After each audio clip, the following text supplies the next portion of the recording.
practice final exam that you have here. This should do a fairly good job of preparing you for the final exam. Now you'll notice that on the top I said this practice final is not comprehensive.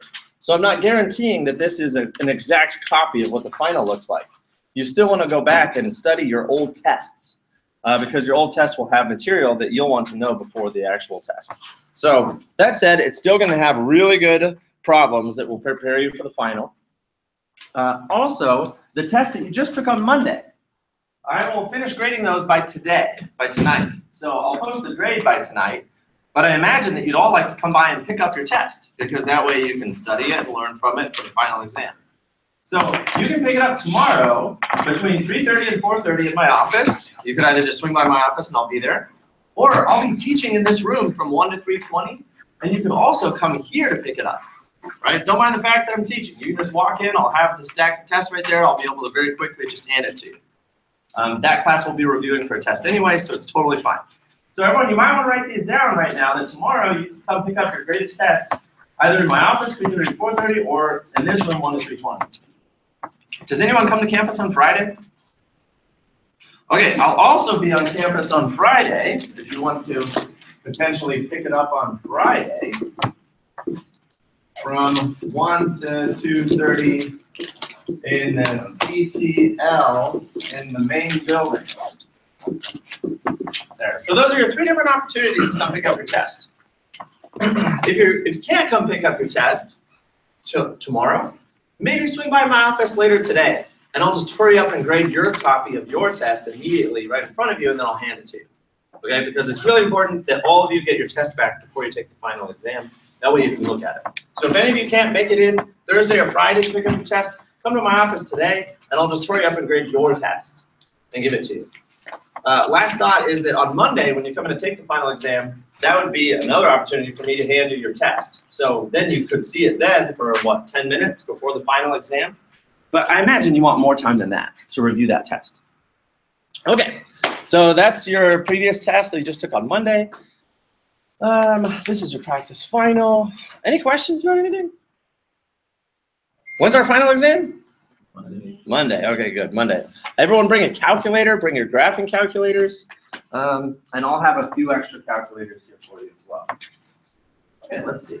I think that's all I needed to say about that. I have a couple jokes for you, and you'll have to tell me. I'm not sure if I told you one before. Did I ever tell you the joke? Why does the Tyrannosaurus Rex have such short arms? I hope I didn't, because this is one of my all-time favorite jokes. Why does the Tyrannosaurus Rex have such short arms? Wait, Don, have I told you this one? No. You just like my impersonation? Yeah. That's totally what T-Rexes look like, right? So why do they have such short arms? For scheming. That joke is hilarious, because does a Tyrannosaurus Rex have to scheme in order to kill you? No, he just walks over and kills you. Right? There's no scheming. It's not like he hides behind a tree and then he's like, I'm going to kill that guy. No, he just does it. Okay, well, anyway, that was my joke. I've got one more I had just in case that one wasn't funny. I told my friend 10 jokes to get him to laugh. Unfortunately, no pun intended. I told my friend 10 jokes to get him to laugh, but no pun intended. No pun intended? No pun intended? Anyway? All right, well, I tried. I thought those were both good. All right, so that's it, folks. Here we are then. We're doing our final review today. And by the way, the course review is open today. So I believe you can go online to Canvas as of today, and you can do your online course survey.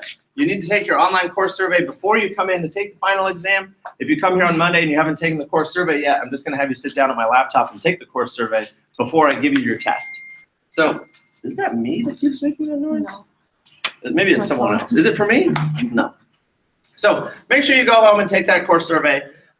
Please give your honest feedback about anything and everything. I value the opportunity to improve my teaching for future students. So please let me know how the course was for you and what I could do to help students have better experience.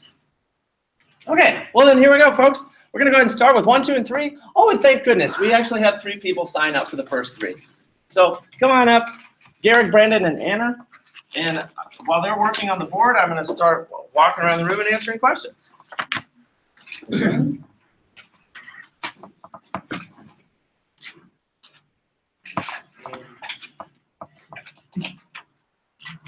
Oh, there's this. Oh, no. How many questions do you expect? The same. It's a good question. Let me look.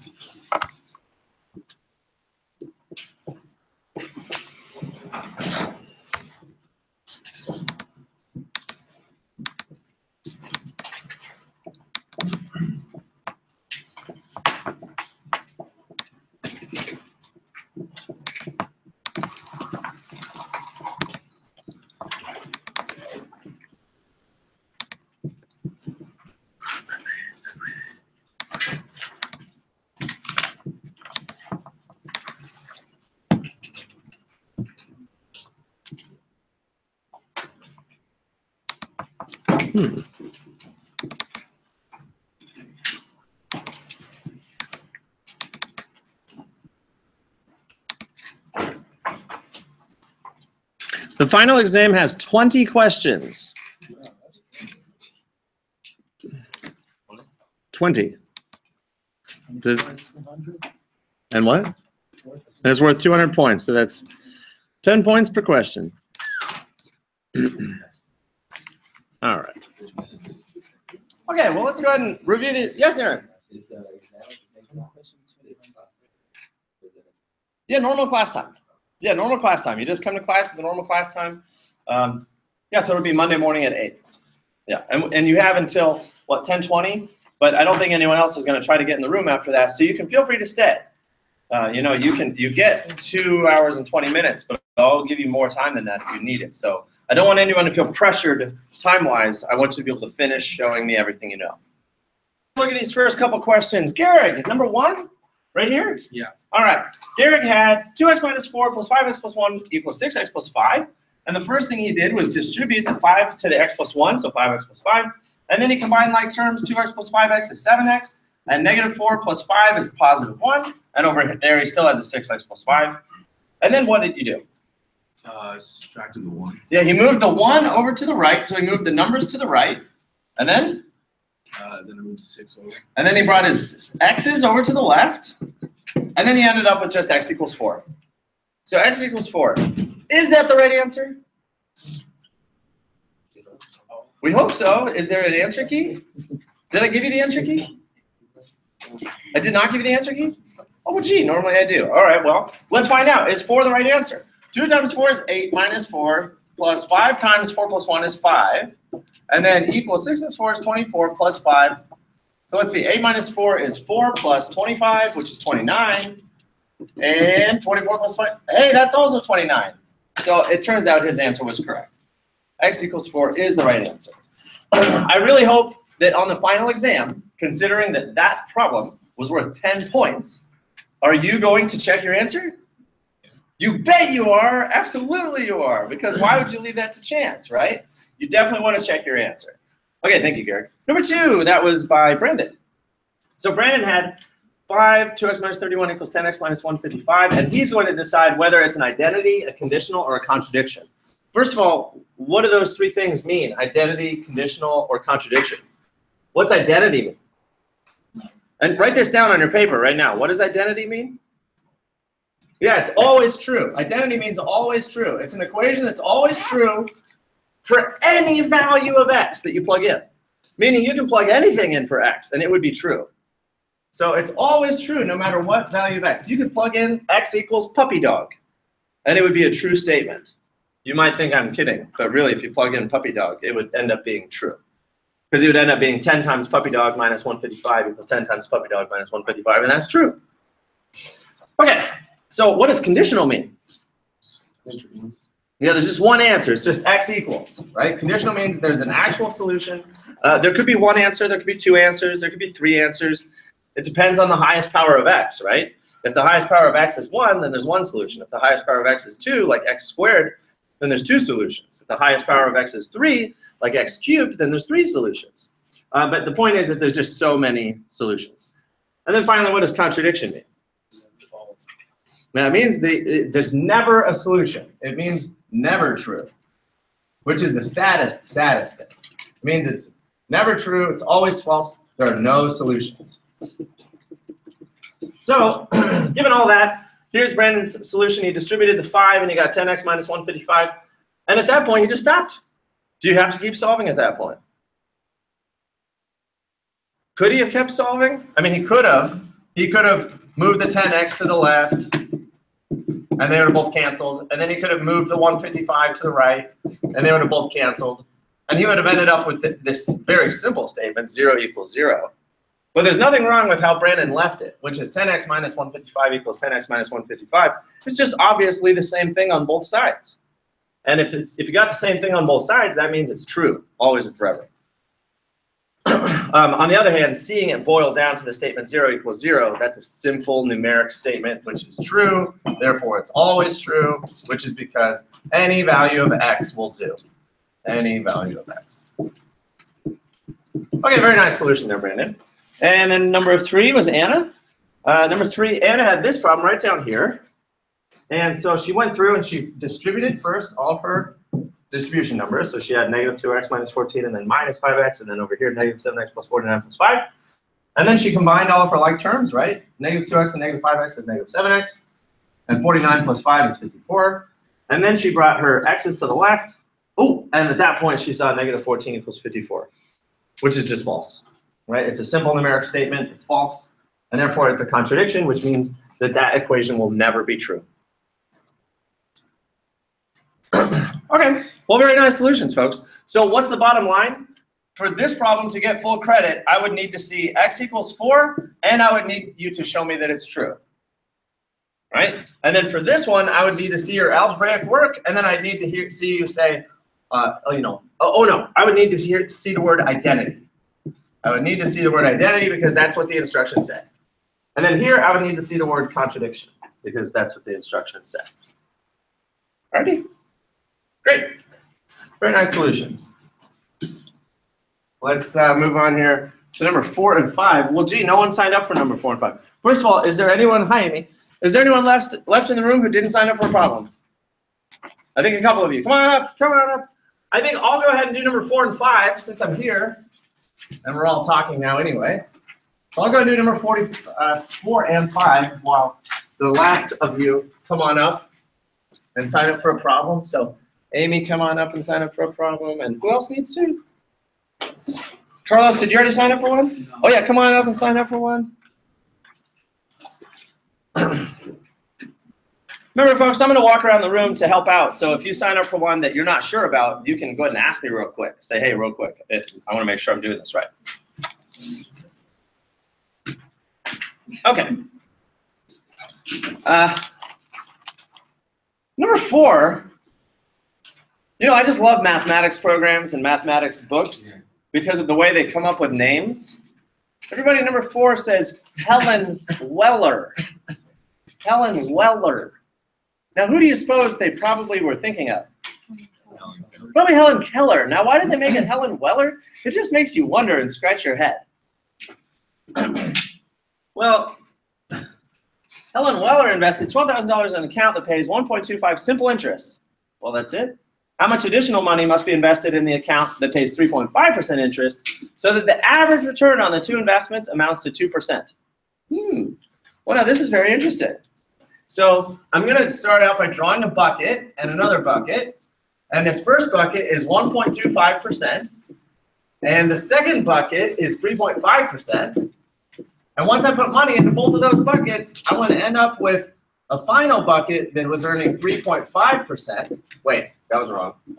That averages out to 2%. Right? Is that a good beginning so far? We're going to put some money into the 1.25% interest. We're going to put some money into 3.5% interest. And in the end, all that money should be earning on average 2%. So how much money did we put into the 1.25%? 12,000. Yeah, the full 12,000. We put the full 12,000 right there. And then how much money did we put into the 3.5%? It says how much additional money must be invested in there? 12,000 what? X. It's just X. We don't know. How much additional money? I don't know. Let's say X. So then how much total money then is sitting here in the end?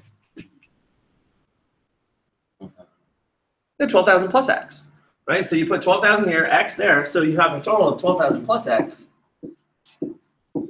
in the end. And this is what we have. Now, I know we just finished doing systems of equations, so there might be part of you thinking, oh, this is a system of equations, and I've got to solve them both. But actually, we don't have to solve this as a system, because if you were to talk about total money, well, that's not a very interesting system, because that equation would be 12,000 plus X is equal to 12,000 plus X. And that's not really an equation that we can use to solve anything, because it's an identity, right? So all we need really is the interest formula. So the interest formula is what? How do we set up our interest equation? You're going to take each dollar amount and multiply it by the percentage. So what would our formula be? Don, take it away. What would I write down for the first one? The first term.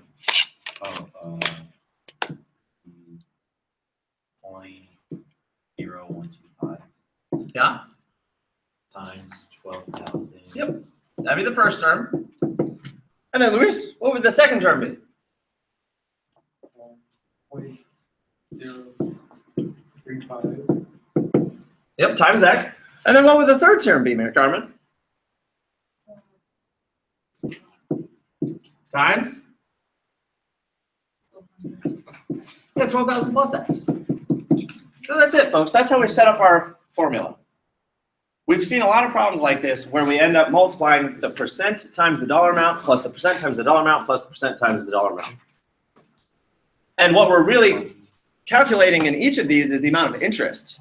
This is calculating the amount of interest from the first account, the amount of interest from the second account, and the amount of interest from the final account. All right, so then we just go ahead and multiply everything out. I need a calculator.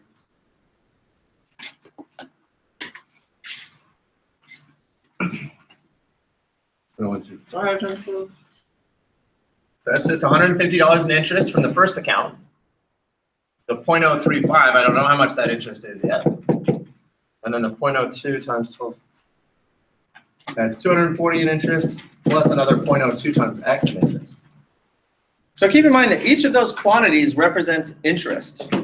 That's literally $150 in interest. And that's 0.035 X dollars in interest. We don't know how much that is yet. And then this is a total of $240 in interest plus another $0.02 or 0.02 X dollars in interest.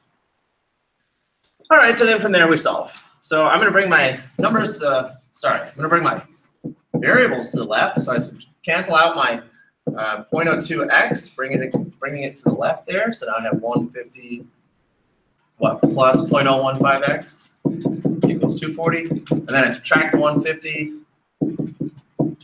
I get 0.015x equals 90. Is that correct? Is that what everyone else got? Yeah. Yeah. Okay. And then I divide off 0.015. Now what do we get? 6,000. 6,000? Well then. Is that a reasonable answer? Yeah. Well, let's see. I mean, she started with $12,000, so it sounds reasonable that she might have another 6,000 laying around.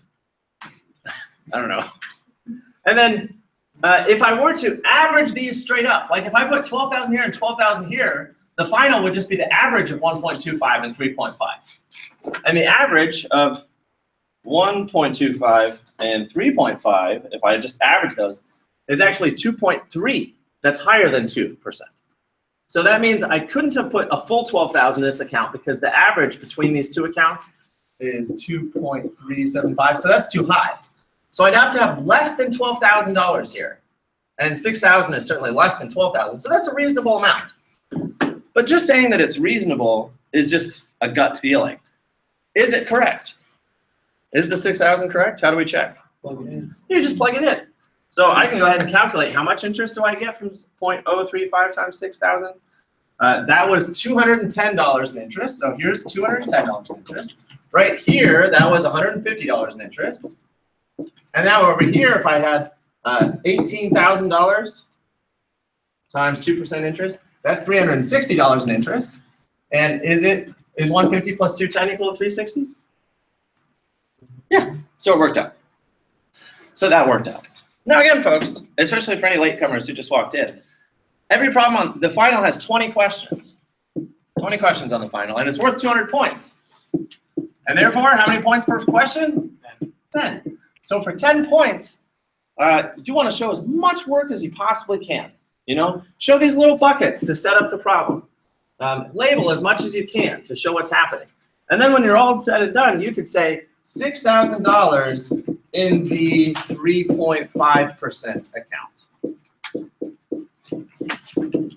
Right? Show more work than less, because you want to grab every single point that you can get. All right. Well, that's it for this problem. This next one is really interesting.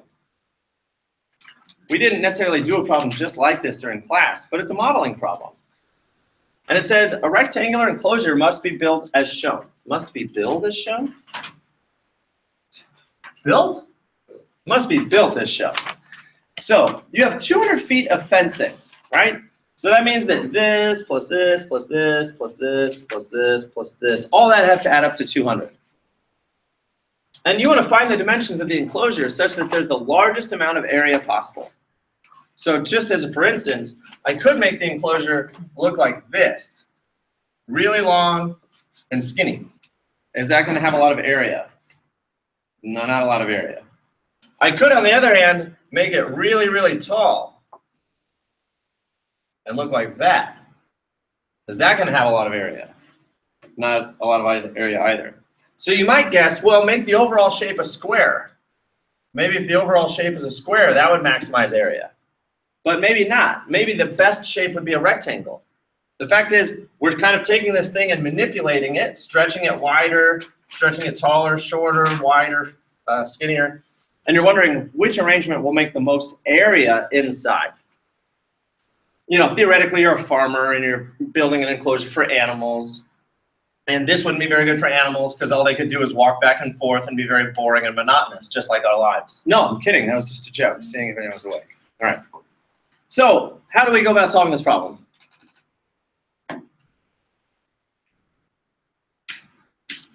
Does it feel like we got to label something, right? Because all we have right now is 200. That's the only information that we have. This is a really great problem because it shows how you can create something from nothing. So we know that, what do we know for sure? What do we know about this length? It's the same as the bottom length, right? We can assume that. Now what do we know about this length? It's the same as that one and that one and that one. Well, let's go ahead and pick one of them to label with a variable. What should we label, this long one or the short one? Well, I heard one vote for long one. Yeah. I'm going to choose the short one. And here's why. Anytime you have an unknown, okay, like if you have an unknown, this is unknown, and then this whole thing is unknown, it's typically helpful to choose the shortest one as your unknown x. So everybody go ahead and label that x and that x and that x and that x. In general, it's helpful to choose your smallest unknown quantity as x, because then you might be able to build the bigger unknown quantities out of that smaller value of x. So let's find out. Could we build the longer value out of x somehow? Well, I know that I have x, x, x, and x. Right? So what does that add up to so far? 4x. So far we have 4x. And so starting with 200 feet of fencing, now I have 200 minus 4x. That's how much fencing I have left, right? I started with 200 feet of fencing. Now I only have 200 minus 4x feet of fencing left. And I need to build this, and I need to build this. So what can I do to this quantity, 200 minus 4x, to figure out how long this is? Right? I have this much fencing left to cover two identically sized pieces of fences. What is it, Lucy? Yeah, you can divide it by 2, right? You take all the fencing you have left and just divide it by 2, and that's what you'd use for both of those. So if you take the 200 minus 4x and divide by 2, that's the amount of fencing that could fit on this top part, 200 minus 4x over 2, and on this bottom part, 200 minus 4x over 2. Now 204x 200 minus 4x over 2, we can simplify that. Let's not write that down. Let's simplify it. How can you simplify that? 100 minus 2. Maybe 100 minus 2x. You might see that directly by just dividing the 200 by 2 and the 4 by 2. Or you could factor a 2 out of the top, so you have 2 outside of 100 minus 2x. Because then you can immediately see that the 2's cancel on top and bottom. So this whole top line segment is 100 minus 2x, and the whole bottom line segment is 100 minus 2x. Now, first of all, wasn't that cool? We took a diagram with a lot of unknowns, and even though we only had one piece of information, we were still able to label everything. That's pretty cool. That can almost always be done in mathematics. Okay, now first of all, did we label it correctly? Do all those things add up to 200? If I add up all of those, do they add up to 200? Because they should, right? The total perimeter, sorry, not the perimeter, but the total fencing should add up to 200. Do they? What's 100 minus 2x plus 100 minus 2x plus 4x? What does that add up to? It adds up to 200, right? Take away 2, add 4. Those all cancel out, and it adds up to 200. So is our labeling correct? The labeling is correct. Okay, well, this is a really fun problem so far. Now, what do we need to do again? We need to find the enclosure with the largest amount of area. How do you compute area of a rectangle? Area equals length times width, right? So we have length times width, and so in this particular case, it'll be 100 minus 2x times x. We don't have to compute all the individual areas. We can just compute the overall large area. So we've got length times width, so that's 100 minus 2x times x. So I'm going to go ahead and move over here now and start talking about area. Area is x times 100 minus 2x. Now what do we do with that? That's the overall area. What do you feel like we should do? Jose? You were just stretching? Okay. What do you think we should do? I'm just stretching. I'm not pointing at you awkwardly. I'm just stretching. I'm just kidding, Jose. What should we do? I would probably distribute, right? So now we have an area formula, which is 100x minus 2x squared. And what is that? Should I rewrite that somehow? To make it look standard? How do we make that look standard? Negative 2x squared plus 100x plus 0. And what is this shape? It's a parabola. So we have a standard parabola. This parabola is upside down, so it looks something like that. And we would like to find the maximum value. Right? We'd like to find the maximum value. And how do we find the maximum value? You could plug it into your calculator, as Adon says. You could. Your calculator will do that for you. You plug it in, it'll find the maximum value. But what did we learn about finding the maximum value? What do we call that point? It's the vertex, and is there a formula for the vertex? Yeah, negative b over 2a is the x value of the vertex. Remember negative b over 2a? And then to calculate the actual maximum, you plug that into the formula, whatever the formula was. So let's go ahead and find the x value of the vertex. Negative b over 2a. That's good because we only had an a and a b value. C was equal to 0. So we have negative 100 over 2 times negative 2, which is negative 100 over negative 4, which is 25. Now apparently that is what the x value is equal to. That's what x is equal to. The x value of our vertex. Now, by the way, that just told us what x is. X is 25. So draw your diagram again, which was just a simple rectangle with 2 lines going up. Since x is 25, what does that tell us? That each of these is 25? And therefore, how long is that top beam? 50. Yeah, 100 minus 2 times 25, that's 100 minus 50, and so the whole top part is 50. Well, apparently that's the largest possible area that we can enclose in a shape that looks like that. And we found that out by finding the maximum value of a parabola, which you do by using the vertex formula, negative b over 2a. Now, what is the actual maximum area? It says find the dimension of the enclosure such that there's the largest amount of area enclosed. What is the actual amount of area? We could go back to this formula and plug in 25, but what could we do more simply? What's the area of this rectangle? Length times width? 1,250. 1,250?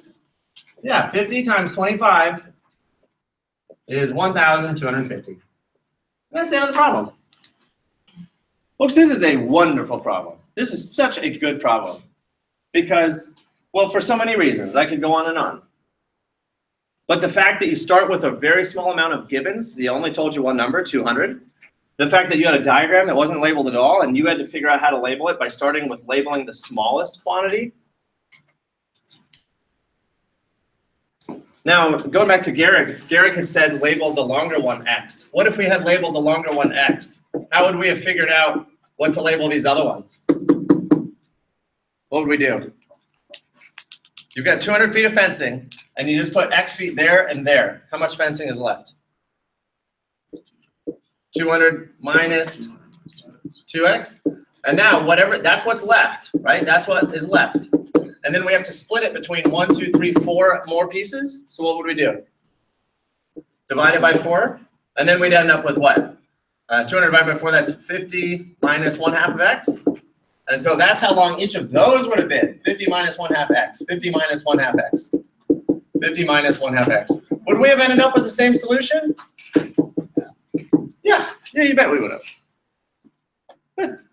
Those are just the two ways that you could have done it. And they're both, equivalent.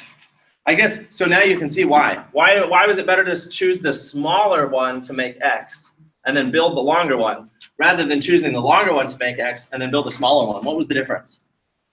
Whole numbers. Yeah, whole numbers, exactly. When you do the smaller element as x, the larger element has whole numbers.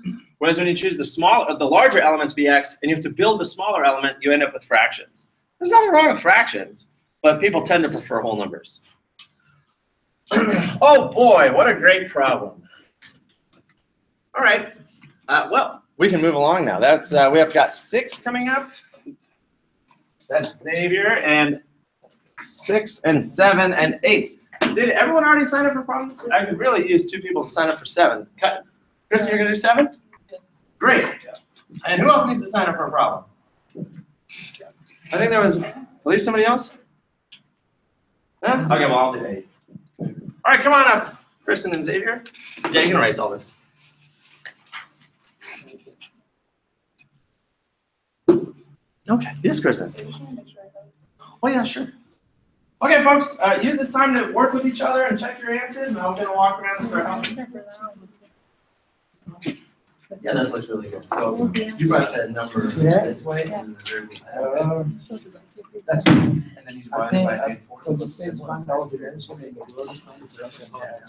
then it's That whole thing. You're going from 3 to infinity. Exactly right. And that's parenthesis because it's an open circle, and that's parenthesis because it's infinity. They did it exactly right. Yes, so.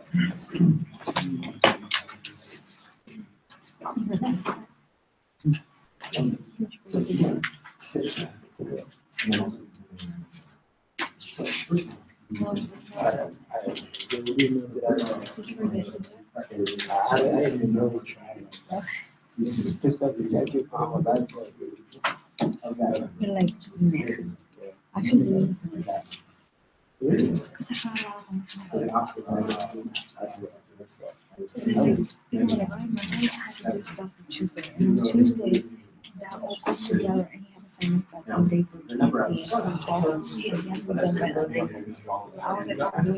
I'm like,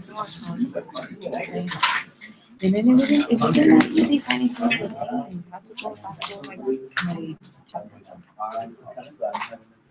And then I do have some things that I didn't know. I do have some things that I didn't finish. I didn't know. I didn't know he was gonna chip like each other and stuff. So I just like, it was like two that I just wrote down stuff. Now, give it a minute. So then, first the definition. The definition is how the now this is. Since they have. I have transition on Tuesday. Now the rain, the definition of rain. But you said that the guy I had to do was basically tomorrow. But anyways, I have another, my big, I think the big item from this one, I think the only one that I'm actually like, that's, so that's like the one I'm like, focusing on the most. Like, I'm not saying that this is so easy. I was kind of, I figured it out. Don't you notice when you're in the test, you feel like it's and then you just keep going and then you come like,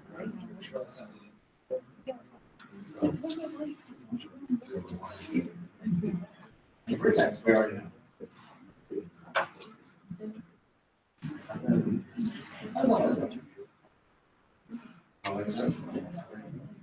Now, the other thing, but the problem's not asking. Or is it not asking?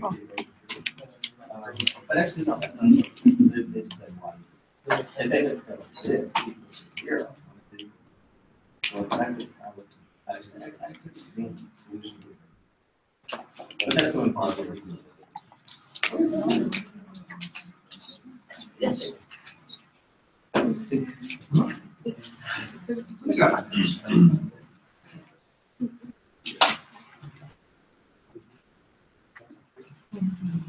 Okay.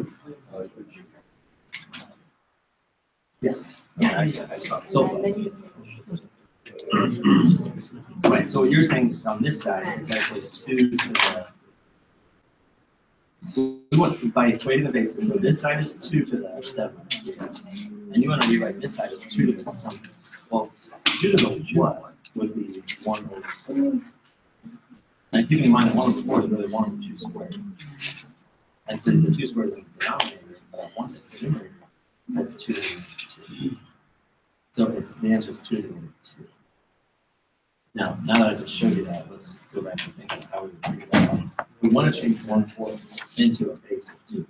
So we start with 1/4. You know that's really 1 over 2 squared. But you need to move the 2 up to the numerator, which means change the positive exponent to the negative exponent.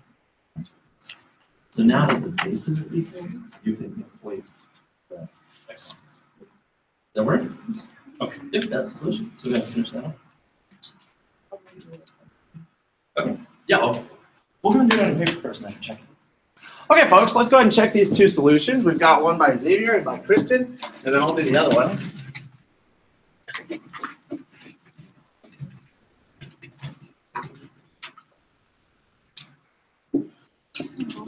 All right. So, solve the equation using the quadratic formula. So Xavier's problem was 2x squared plus 12x equals -7. And so you all notice, what's the first thing he did? What's the first thing he did? He moved everything to the left so that the equation was equal to 0. Because remember, that's standard form. What does standard form mean? Standard form means everything is equal to 0. That's standard form. So this is standard form, what he has here. So he moved everything to the left, so he had everything equal to 0. That's standard form. You need it in standard form because that's the standard form of a quadratic equation. Ax squared plus bx plus c equals 0. That's standard form. Only by putting it in standard form do you know what your values of a, b, and c are. And the terms have to be in order. X squared, x, no x. So he put it in standard form, and that way he knew that his a value is 2, his b value is 12, and his c value is 7. They're all positive. How nice and convenient. So he went ahead and plugged in, so negative, and he wrote down the formula as well, which is very nice. So he has it there as a reference. So negative b plus or minus the square root of b squared minus 4ac all over 2a. And then started simplifying, negative 12 plus or minus 144 minus 56, yep. And then that was negative 12 plus or minus root 88 all over 4. And then the root 88 Can you square root 88? No, it's like 9 point something. But he was able to simplify it. So keep in mind that 88, that's really 8 times 11, which is 2 times 4 and 2 times 2. He knew that root 88, how did you simplify it, Xavier? You said that 88 was really 2 times 2 times 2 times 11. And then he took out a pair of 2's so that it was 2 root 22. That's perfectly fine if you want to use a factor table, a factor tree like he did. Or you could look at 88 and say what square number goes into 88? That'd be 4. So that's root 4 times 22, which is root 4 times root 22. And the square root of 4 is 2, so that's 2 root 22. Either method works. You can do a factor tree, or you can think about what square number goes into it. Okay, so he simplified it, and then he ended up with, he divided both parts by 4. So the 12 divided by 4 was 3, and then the 2 root 22 divided by 4, and that's his final answer. Oh, he simplified the 2 against the 4. So -3 plus or minus root 22 over 2. And that's the correct answer, folks. If you wanted to, you could also leave it as -12 plus or minus 2 root 22 all over 4. You could then divide a 2 out of each of those numbers, and you would have -6 plus or minus root 22 all over 2. That would also be an acceptable answer. So both what Xavier put down, -3 plus or minus root 22 over 2, or -6 plus or minus root 22 all over 2. Both of those are fine. Can you what? Can I simplify this? You cannot. Why can you not? Well, what do you mean by simplify? Do you mean divide everything by 2?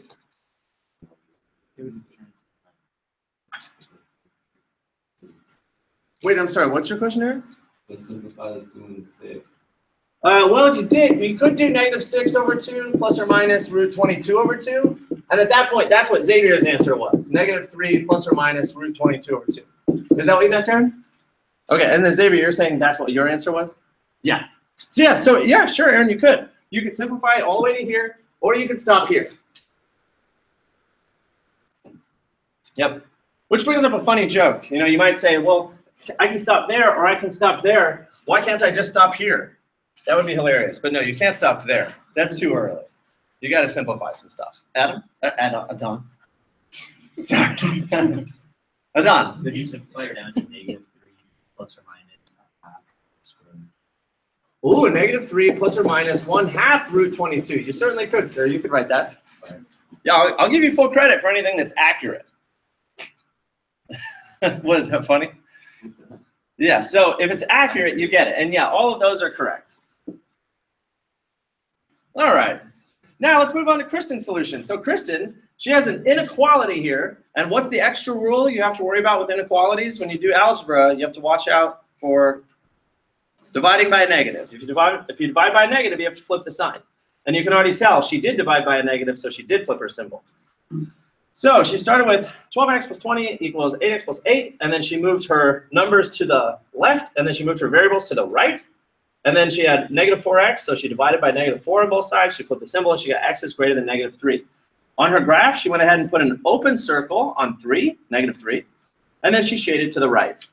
Now, it says solve and graph inequality, which she did. There's the solution in inequality form. There's the solution on a graph, and there's the solution as interval notation. It did say give the answer in interval notation. So why did she use a parenthesis for the -3? Which is correct. Why did she use a parenthesis? Because you use parentheses with open circles. When do you use a bracket? With closed circles. Why did she use a parenthesis with infinity? Because infinity is always a parenthesis because you can't get there, it's not included, so it wouldn't be a bracket. Okay, very nice. Well, there's one more problem down here to do, so I'm going to do it real quick. We've got -4 is less than 3x plus 2, which is less than or equal to 8. So this is a compound inequality, and whatever I do to the middle, I have to do to both the right and the left. So x is being multiplied by 3 and added by 2, so I subtract 2 from all 3 sides, and I get 3x is less than or equal to 6, which is greater than -6. And then I divide everything by 3, which is a +3, so I don't have to change any symbols. And I get x is less than or equal to 2 and greater than -2. So that's simple to graph. I'm saying x is between -2 and 2. So I'm going to put 0, 1, 2, -1, -2. What kind of circle do I put on -2? An open circle.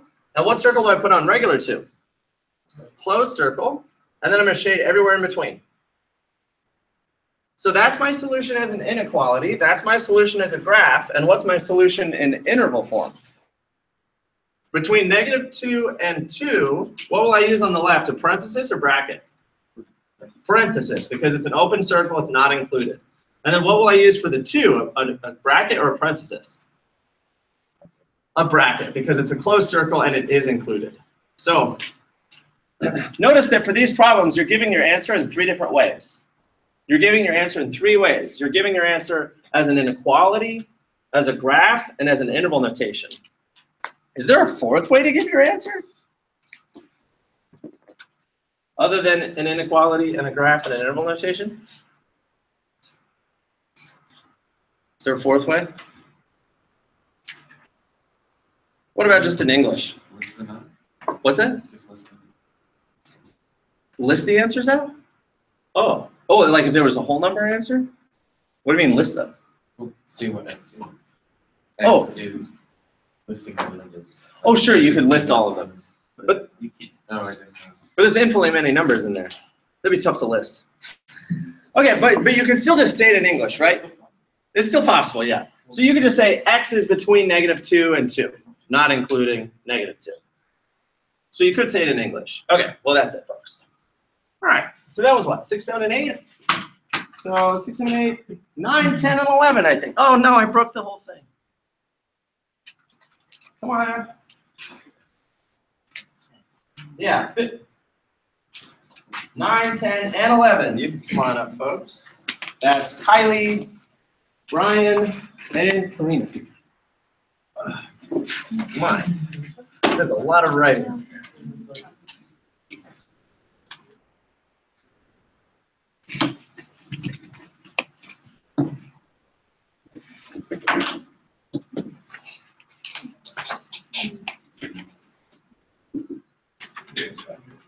Okay, yes. Oh, I'll be right back. Jose had his hand up first. Jose. So you want to find the center of the radius of the circle. Currently, it's in standard form at the equals 0. But you want to complete the square twice. So you have your x. Remember that. So you have x squared plus 4x plus y squared minus 16y. And that's very good. You grouped the terms. Jose, that's what you're supposed to do, is group the terms. But what you wanted also to do was leave a little space to complete the square. So I'm just going to move your y squared terms over a bit. So start with x squared plus 4x, leave a space. Now write down y squared minus 16, and then leave a space, equals. And then we can go under, yeah, we just move here. Very good. So now that you left a space, that's where you complete the square. So you take the middle term, divided by 2. And then you square it, which is 4, and that's what you're going to add here, and add the sum to it. Okay, now do the same thing here. You're going to take the middle term, divided by 2. Good, and then square it. Positive 16. -8 times -8 is negative times negative, which is positive. Then your answer is good. Yep. So now this you can rewrite as a square binomial. That you can rewrite as a square binomial. So you have what you're taking that term, right? So it'd be x plus 2 squared. And in parentheses, remember we're rewriting this now as x plus 2 squared. Oh. And then you have the next one plus parentheses y. The middle term. Yeah, minus 8 squared. And then whatever all that is.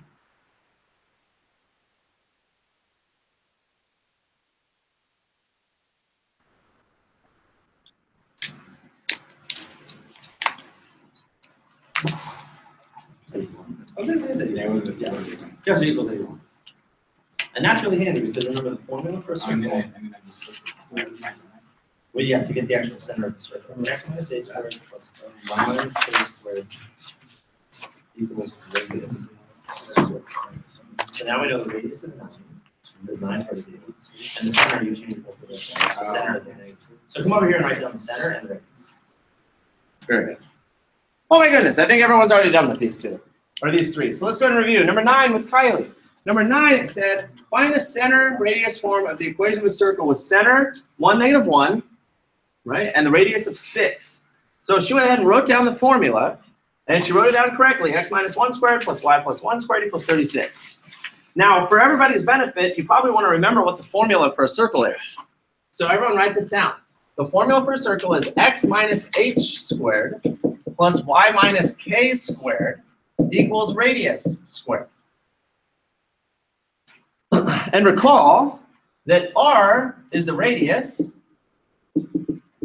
and h and k represent the center of the circle. Right, so that's the formula for a circle.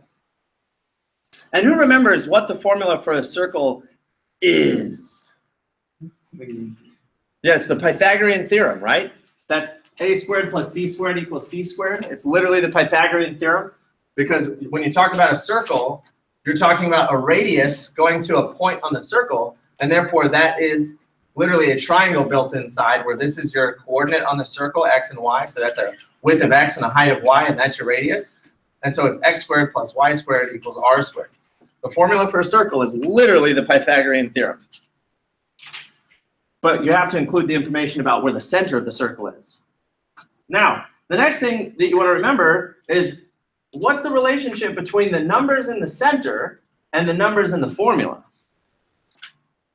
Right? Because you'll notice Kylie didn't just literally write x plus 1 and y minus 1. What did she do?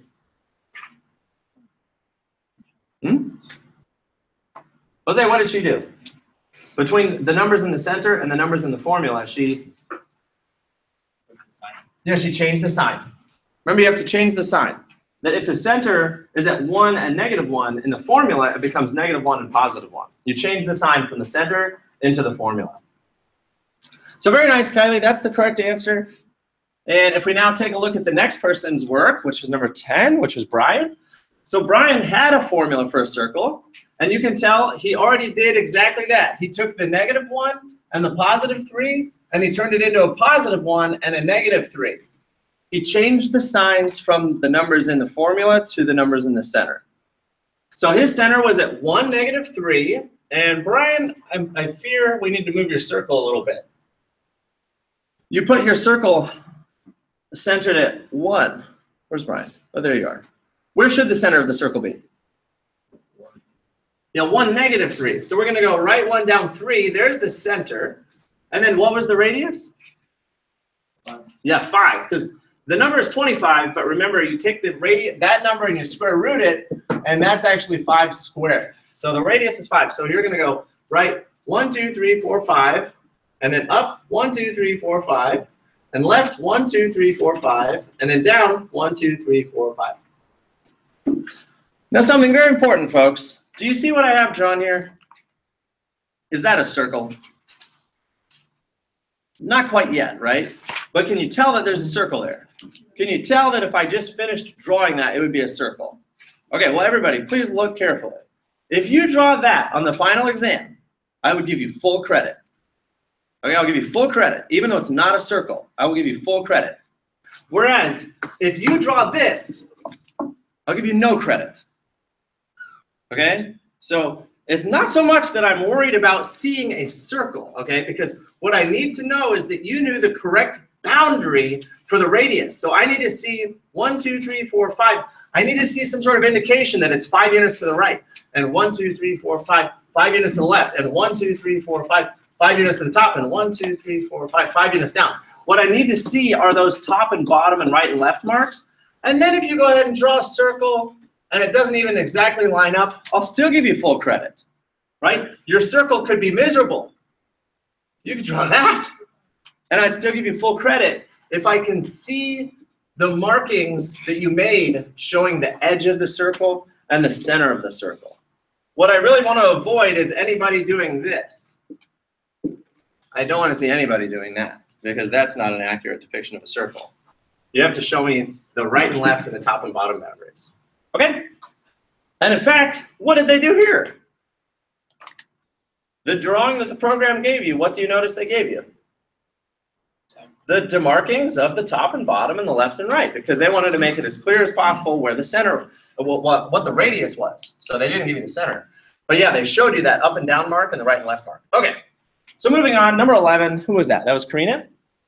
So Karina, you had to use the graph to determine the equation of the circle, and is that you over here, Karina? Yeah, but the 4 is supposed to be a 3 at the end. The 4 is the 3 at the end? Yeah, and Okay. the bottom's a 9. Ah, okay, we'll do. So first let's clarify what Karina wrote down right here. She showed that the center was at 4, 4, so I'm gonna label that center. And I'm gonna get rid of your equal sign there because the center isn't equal to the radius. The center is, just one piece of information. And then the radius she knew was 3. So I'm gonna label that radius is 3. So then she took the signs, positive 4 and positive 4, changed the signs in the formula, x minus 4 squared, y minus 4 squared, and then at the formula, it's going to be the radius squared. So the radius is 3, so the number she'll write down is 9. There we go. So that is the formula for this circle. X minus 4 squared plus y minus 4 squared equals 9. Very, very nice.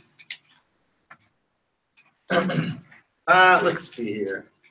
That's it for those. We do have one more circle question, but we'll do that after the break.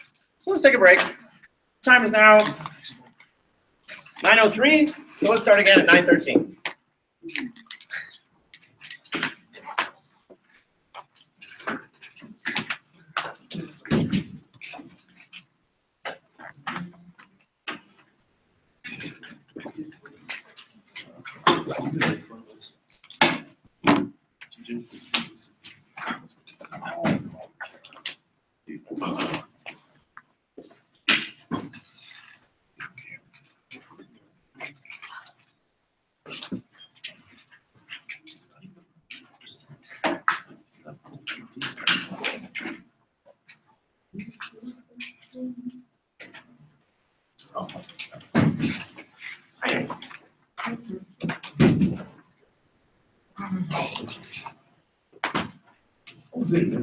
So you got that, and you see 7 upstairs and 2, and then you move the 7 over, and then you divide by the 3 guys, 3.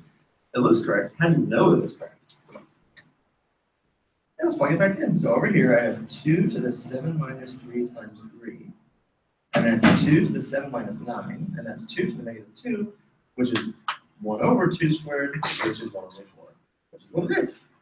So maybe you can do that as well. Show your solution, and then show that you checked it. Check. And then show that you're right too. Thanks, Amy. That was really good.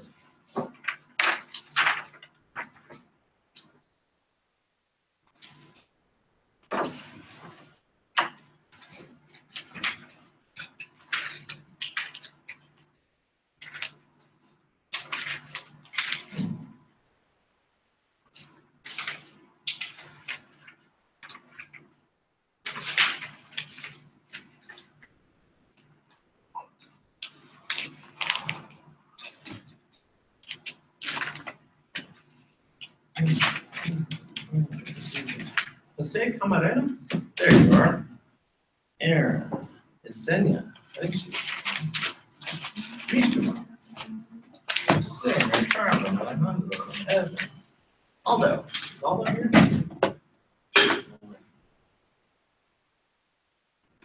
Kylie, Adela, Brian, Tristan. Did you sing it? There's Jose. Jose Ortega. You're back there, right? No, Eddie.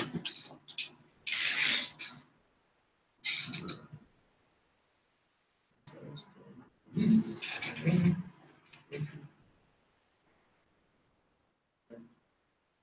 Hey, Brandon, is Charlie here today? He's not.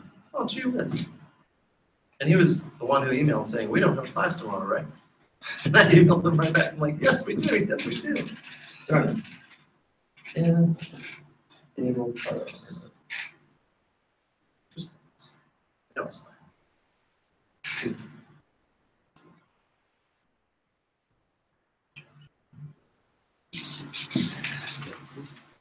So, no, Eddie.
Looking to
All right, moving along here, we've got Jose and 12. Oh yeah, Lucy, and no one signed up for 14, so I suppose I'll do that one. For now, I'm just gonna walk around the room. If you have any questions, please let me know. Alejandro?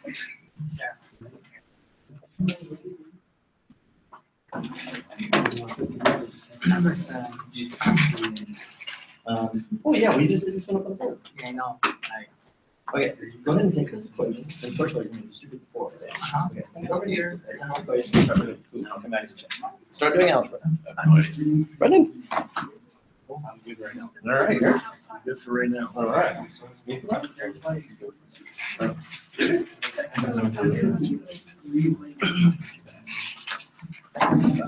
leave it ever since. No.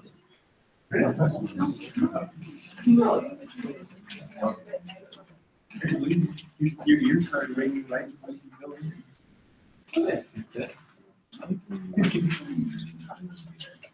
I saw you this one.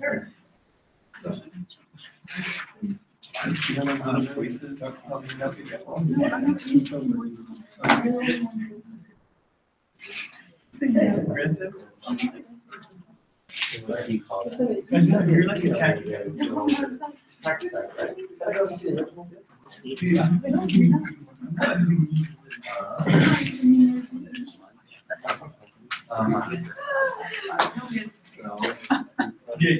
you're so right.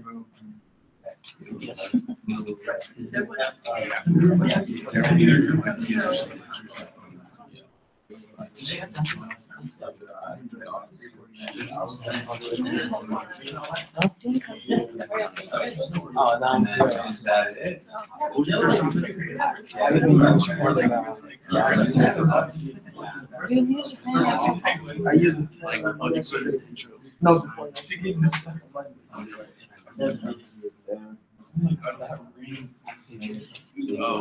Oh, like you're same thing as your introduction. I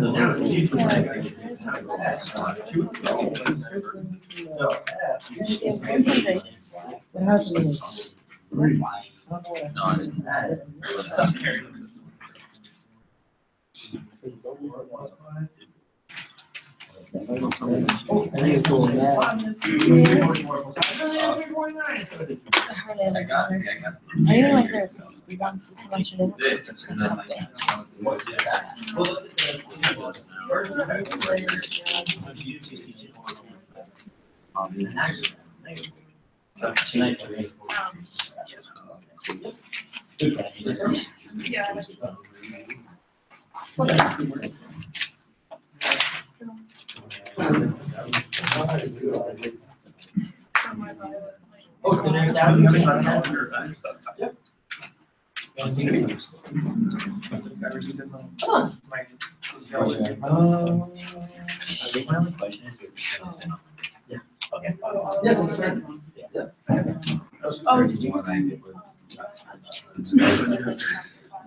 You sent me a picture of that. No, like we did it in class and then like I was. Oh, but it's. Just write something up. Show me the paper again. So I can go show you. And why not? No, my music on that. Okay, good. That was my question. Oh. Two slides. I was just saying this. Oh. Talking about his family. Why did I write that and then that? What's that? I could though, it's crazy. Oh, so I changed that. Oh, okay. So I should be able to hear saying. Yeah, I don't think so. Right. So I'm gonna I check. can look it up, I right? was thinking, how much is that? Thank you.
It's six.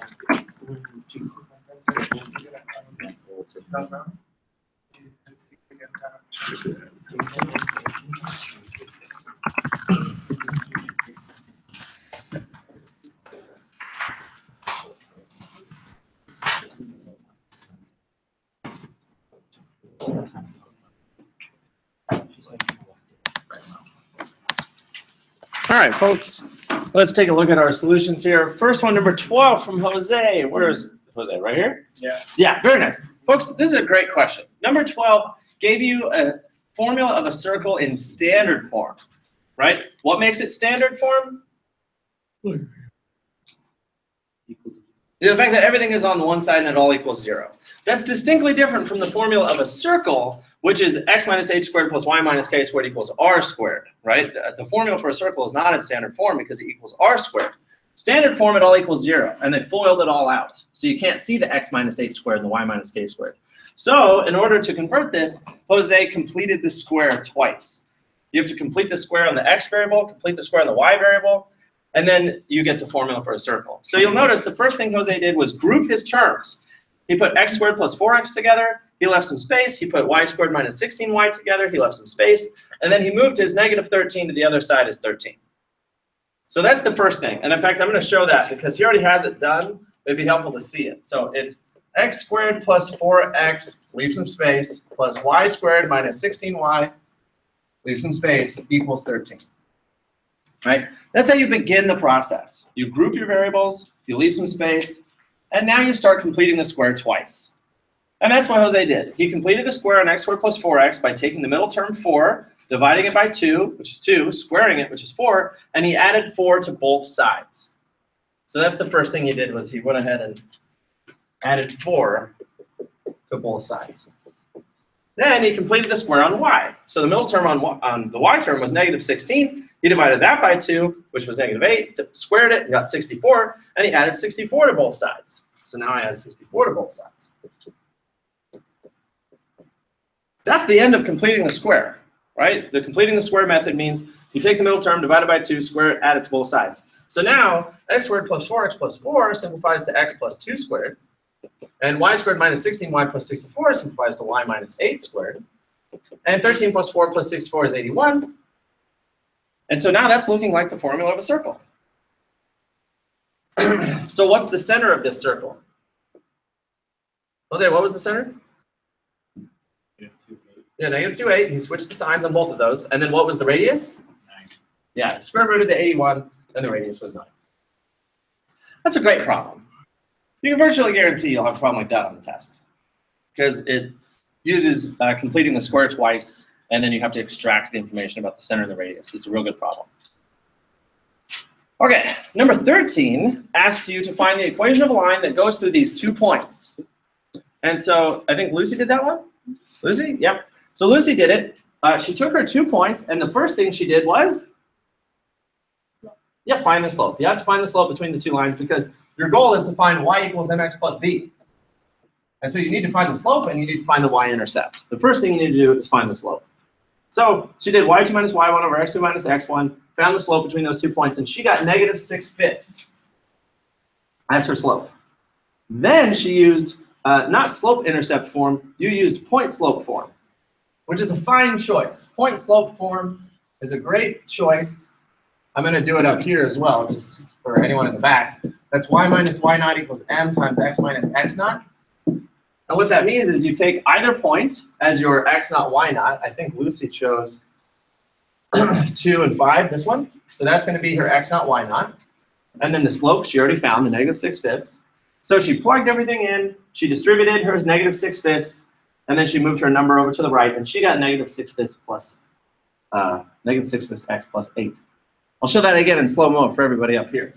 So first, you take your coordinate, which is your x naught, y naught. So that's y minus equals blank times x minus. As always, I recommend you write the formula empty so you see where to plug in all of your numbers.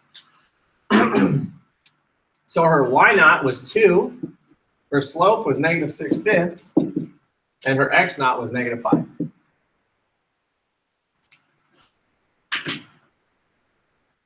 And then what did you do next, Lucy? Yeah, you always distribute that fraction, so that's -6/5 x, and then -6, that's x minus a negative, so that's plus. -6/5 times 5 is -6. Then over here, y minus 2. And then what do? Yeah, you add the 2 over to move it over. And that's how Lucy got y equals -6/5 x minus 4. Oh, yeah, oops. Right? Isn't it? I think it is. But the question I was about to ask is she right? So she got +8, I got -4. I wonder which one of us is right. How do we find out? Derek? They just give you the y-intercept. You get 2 points. Oh my goodness. They did give you the y-intercept, didn't they? What's the coordinate 0, -4? That's the y-intercept, my goodness. So we didn't have to do any of that. I could have just said, hey, the slope was -6/5 and the y-intercept was -4. I could have just written down the formula, y equals -6/5 x minus 4. Very clever. They did give you the y-intercept. Should you count on that in the test? Probably not. Yeah, probably not. You probably still want to know how to do point-slope form. Okay. Now, how do we verify? You'd have to plug both coordinates in to see if it actually works. So if I plugged in 2 and -5, that would be 2 equals -6/5 times -5 minus 4. That's 2 equals 6 minus 4, which is 2. So that's true. And then if I plug in -4 equals -6/5 times 0 minus 4, that's true. So in fact, this equation is true when I plug in both of those coordinates. And that's how I know that it's actually correct, is that I plug my coordinates into the formula. Okay, well, very nice. So Lucy, what was it? That was already a +5. So when you distribute the negative, that would be -6. That's what it was. And then you add the 2, and then that would have given you -4. Okay. Very nice. Okay, well, folks, we get to see all that again because number 14 is a question about creating a linear model. Folks, whatever you're doing right now, do number 14 with me because this is a great problem for the final exam. It's great because it's a word problem, and it's great because it makes you come up with a linear model. So it says, suppose a salesperson observes that if an item is priced at $10, then 4 of them are sold, whereas 2 items are sold if it's $12 per item. Find a linear equation to model the number y of items sold. So everyone start by making your graph, which is the y-axis, represents the number of items sold. So that's the number of items sold. Whereas x dollars, the x-axis, represents dollars. That's really important you label your axes correctly to know what linear model you're creating. So now we can go back and put that information in. So $10 goes with 4 items. So if it's $10, it's 4 items. That's 1 point on the graph. Whereas if it's $12, it's 2 items. And that's another point on the graph. And we're going to come up with a formula for that line. So one of my coordinates was 10, 4, and the other coordinate was 12, 2.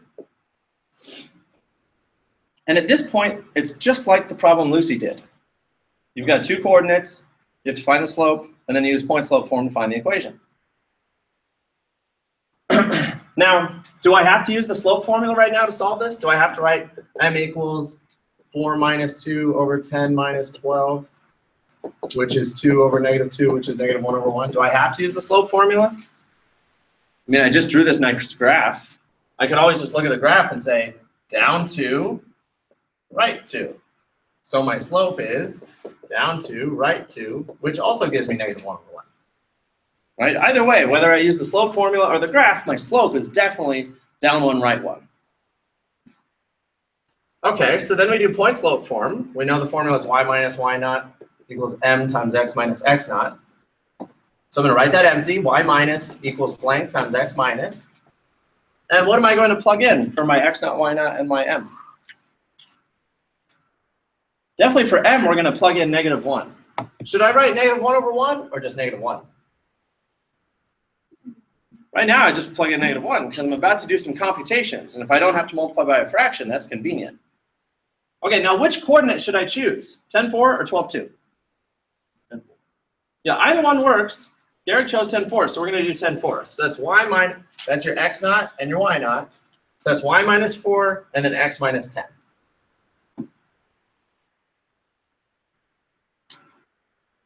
Okay, and then you follow the same 2 steps. You distribute, and then you solve for y. So I distribute. That's y minus 4 equals negative 1x plus 10. And then y is being subtracted by 4, so I add by 4. And I get y equals negative 1 over 1x plus 14. And that is the linear model that is the line that goes through those 2 points and describes how many items people would buy depending on the sales price. Anna? I got the same answers, but in case for some reason at the beginning I flipped the numbers, so like 2 minus 4, 10 I put 12 minus 10. In other case, would it give me like a whole different answer if it didn't? You mean you chose the coordinate 12, 2? No, what I meant for the slope part. Well, I mean, I know in this one you give the same thing, but I put 2 minus 4 and then 12 minus 10. Like Oh, that's fine. That's fine. What isn't? I mean, isn't that fine? Yeah, like it gave me the same thing, but I mean, what my question is, if it was some different numbers, would it have given me a whole different answer? No, it's going to be the same because you can subtract the coordinates in any order. Okay. The slope formula is either y2 minus y1 over x2 minus x1, or it's y1 minus y2 over x1 minus x2. That doesn't matter. So yeah, you'll get the same answer either way. All right, folks. Well, that is definitely a good problem for the test. Okay, so where does that bring us? 14. We're at 15, 16, 17. Evan, Carlos, and Jose. Yeah, 15, 16, 17. Come on.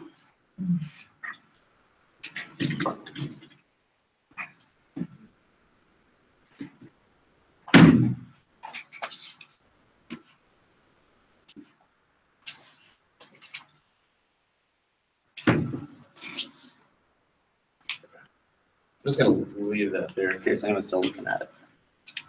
Does anyone get a question? Yes. Which part?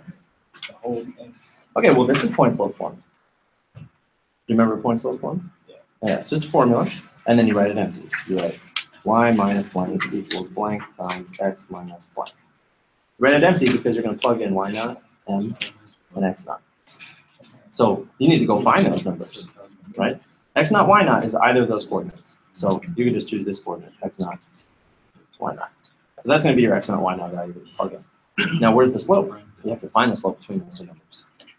So you could do a couple of things. You could draw a quick graph to get the slope. That's 0, negative 4. And then that's negative 5, 2. And you can find the slope that way. You know it's a negative slope. You know that you're going to go down how much? 1, 2, 3, 4, 5, 6. And you're going to go right. 1, 2, 3, 4, 5. So that's one way you could find the slope. You can say the slope is down 6, right 5. Or you could do it using the slope formula. So you say m equals y2 minus y1 over x2 minus x1. And so now I'm going to do 2 minus negative 4 and negative 5 minus 0. And guess what we're going to get? Yeah, 6 over negative 5. It's still negative 6 over 5. Even though the negative moves, it's still negative 6 bits. Okay, so now you're going to plug that in. So m is negative 6 bits. And my y naught, I just said was going to be 2. And my x naught is going to be negative 5. That's a double negative, so I'm going to make that plus. Okay, so now at that point, you're going to distribute. So you got y minus 2 equals negative 6 bits x. And the negative 6 bits times 5, the 5's cancel, it's just minus 6. And I have to do over, and that's it. Does that make more sense? Yeah. Okay. How are you going to find slope? You want to make a graph or do the slope from that? All right. Well, there you go. It's either way. It's your choice. Yeah? Yes.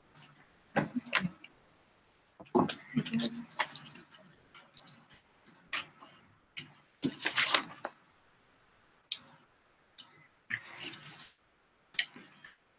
I guess it was like these ones that we're about to do right now. Oh, okay. Well, that's fine. Yeah, so I'm just gonna wait on them right now. Okay. Was that a question? No. Was it? I actually came over for a piece of nothing. Sure. Question? I do not have questions. Right in. All I know.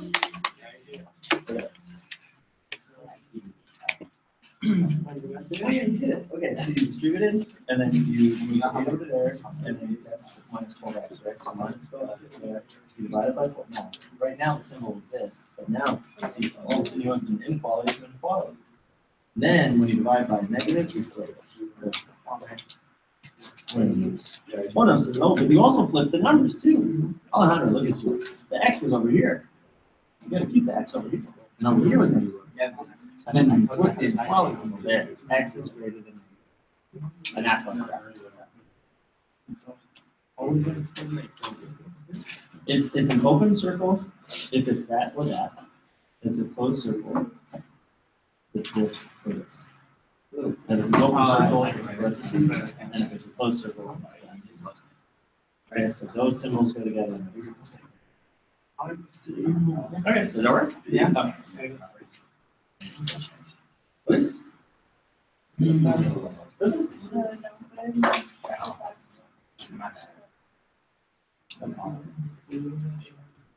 Oh, okay, sure. Yeah, and I just updated your grade. Yeah. Okay, folks, let's go and review the next couple. We got number 15 completed by Evan. So take a look. Evan had a real nice multi-step problem here. It says find f of g of x and f of g of 3 when the functions are negative 8x plus 5 and g of x is negative 3x squared minus 7x plus 5. Okay, so notice the first problem says find f of g of x. Everybody? Guys, I'm sorry, I do want you to continue working with each other, but just while I'm up here, if you guys could whisper or listen up. Okay, so Evan needed to do f of g of x. So Evan, what did you do? I plugged the g of x into f. Yeah, he plugged g of x into f of x. So the f of x function was negative 8x plus 5, so where x was, he put the whole g function. And then he distributed the negative 8, and then he combined like terms, and this is what he got for f circle g of x. And that would be your answer. Your answer would be 24x squared plus 56x minus 35. Then he went ahead and plugged 3 into that. So f of g of 3. And he would just substituted 3 in for x, and he calculated it, and he got 349. So that would be your two steps. One is finding the formula, and the second is finding the actual numerical value. Yep, very nice, Evan. That works. Okay, that was Evan's, number 15. Number 16 is Carlos. Carlos, what did you have to do? Sketch the parabola? Where did you do it? Oh, you did it right over here? Okay, very nice. Here, I'm going to erase my stuff too so I can follow along with this graph. Maybe I'll bring it. Nope, then now we cover yours. Oh, okay, that's fine. So first, notice, folks, that he found his vertex first. So he took the opposite of the number in the parenthesis and the same as the number outside the parenthesis. So his vertex was positive 3, negative 1. And there was his vertex right there, 3, negative 1. That was the vertex. And then the number in front of the binomial was a 1. That means you're using the standard slope of 1, 3, 5, 7. But it's a negative, which means the whole parabola is flipped upside down. Right? So taking a look at his original vertex, he went to 3, 1, 3, negative 1. And then he counted out the standard slope of a parabola, which is right 1, down 1, right 1, down 3, right 1, down 5, and then right 1, down 7. And then he did the same thing to the left. Left 1, down 1, left 1, down 3, left 1, down 5, left 1, down 7. And that's the general shape of a parabola whose coefficient in front of the binomial squared is 1. Now, folks, if that's all you drew, I would give you full credit. Right? If you just showed me the dots, I'll give you full credit. If you trace it in with your pencil, that's fine.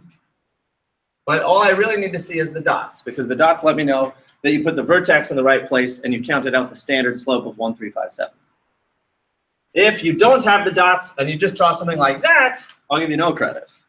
Right? You definitely have to show it your dots of where the parabola is located. Okay, so that was just the first part of the problem, is making a graph. It says also give the domain, range, y-intercept, x-intercept, and the vertex. Well, the vertex we already found. The vertex was simply 3, negative 1. So now let's talk about the rest. Domain, and you might want to write this down, recall that the definition of domain is left to right. How far does this parabola go to the left and to the right? How far does the parabola go to the left? Infinity. And how far does it go to the right? Infinity. So the domain was negative infinity to infinity, an interval notation. Now what about the range? You'll want to write down the definition of range. Range is from down to up. How far down does the parabola go? And how far up does the parabola go? So how far down does it go? Infinity. And then how far up does it go? Negative 1 is the highest it gets. So he showed the range was from negative infinity up to 1. And you'll notice, did he use a bracket or a parenthesis for negative 1?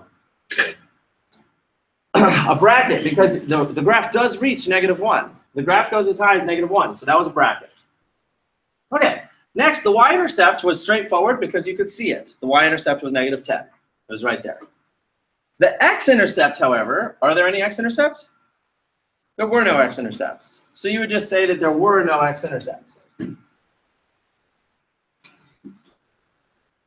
Now, yeah, and that's it. Xavier? No, okay. All right, well, those are all the components of that particular problem. Moving on. Any questions? All right, the next one, number 17, was done by Jose. Which Jose? Jose Ortega. So number 17, yes. He did synthetic division in order to factor it into linear factors given that k is a 0 of f of x. Now let's remind ourselves what that means. This is a 0. Now, 0 means that if you plug it into synthetic division, it equals 0. 0 also means it's a root. That's your calculator language. It also means it's an x-intercept, right? So 5 is literally an x-intercept on the graph, okay? Not negative 5. You don't change the sign. That's literally the location of one of the x-intercepts of this graph. So now you have to do synthetic division with 5 to keep factoring this polynomial into linear factors. A linear factor is simply a binomial. So since this is x cubed, we expect to have 3 binomials being multiplied by each other. Okay, so let's look at Jose's work. He did synthetic division. He took the coefficients off of his cubic. So that's 1, negative 4, negative 25, and 100. And then he did synthetic division. So remember the process, folks. First, you drop the first number, and then multiply by 5. And then you add, that's 1. And then you multiply by 5. And then you add, and that's negative 20. And you multiply by 5. And that's negative 100. And then you add, and it equals 0. So sure enough, it was a 0. So that tells us that one of our binomials is x what? Since the actual x-intercept is positive 5, what do I put in my binomial? The x minus 5. Now, what's the rest? The rest, you take these leftover numbers at the bottom, and since you started with x cubed, this becomes x squared x, no x. So now what we have is x minus 5 times x squared plus 1x minus 20. Right, so that's as far as we've gotten so far. We were able to factor our cubic polynomial a little bit into one linear factor and now a quadratic. Now the problem says use synthetic division in order to factor, that is completely factor, the polynomial. So what would we do next, Jose? How can we factor this? What multiplies to make negative 20 that adds to make 1? Yeah, 5 and 4. So now we have x minus 5, and then that's x plus 5 and x minus 4. And we've done it. That is a complete factoring of that cubic polynomial. You got one factor by doing synthetic division, and you got the other two factors by factoring. And so now we know where all of our x-intercepts are. We have an x-intercept at positive 5, at negative 5, and we have an x-intercept at positive 4. And since it's a cubic, we know that the general shape would look something like this. And so I'm going to connect the dots. I'm going to come up, and then back down, and then back up. And that's what your graph essentially looks like. That's the general shape of the graph. Now, did this problem ask you to graph it? No. Should you graph it? Yeah. You know, because it finishes the problem. So we took our cubic, we factored it, and we made a graph.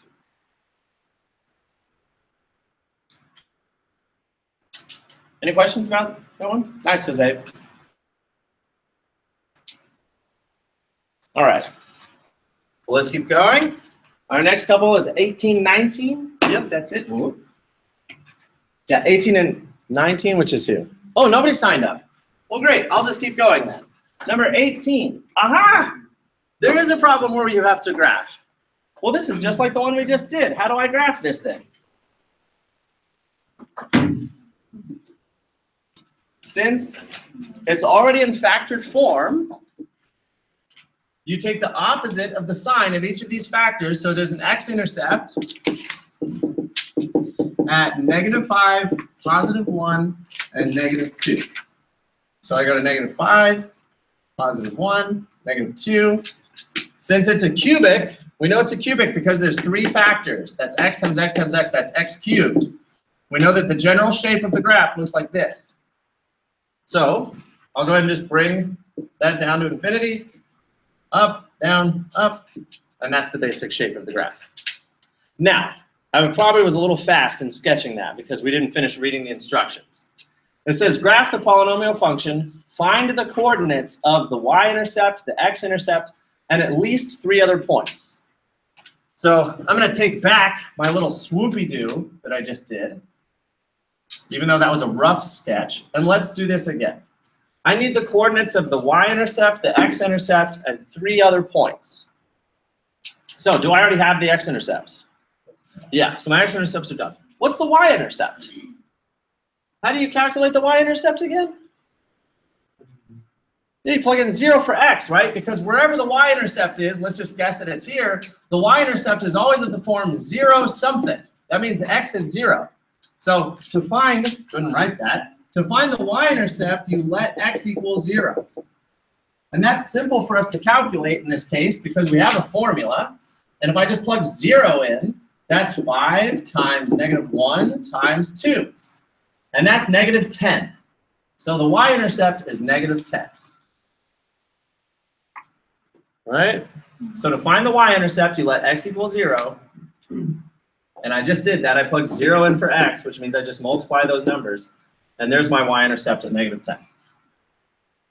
Okay, so I have my y-intercept, my x-intercepts, and 3 other points. What other 3 points would be interesting? I know that this is just going to go down to infinity. I probably don't need any points over here, because that's just going straight down. It would be interesting to have a point in this region, right? To know how high that little bump goes. I already know how low this bump goes. It goes down to roughly here, right? But I don't really know if that's the bottom of it. So it might be interesting to find a point somewhere in that region. And I probably don't need another point in this region because it's just going to go up. So I want 3 points somewhere in here. So what value should I choose? Well, I already have 0.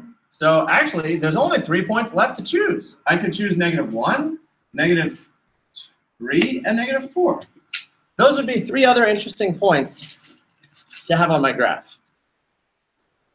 So that's what we'll do. We'll do a table of values. So I'm going to do the table of values for -1, -3, -4. Does everyone see how I chose those values? I mean, obviously, you could have chosen anything. Well, like if you chose to plug in the number 7, for instance, that's going to be an astronomically large value, and you won't even be able to put it on the graph.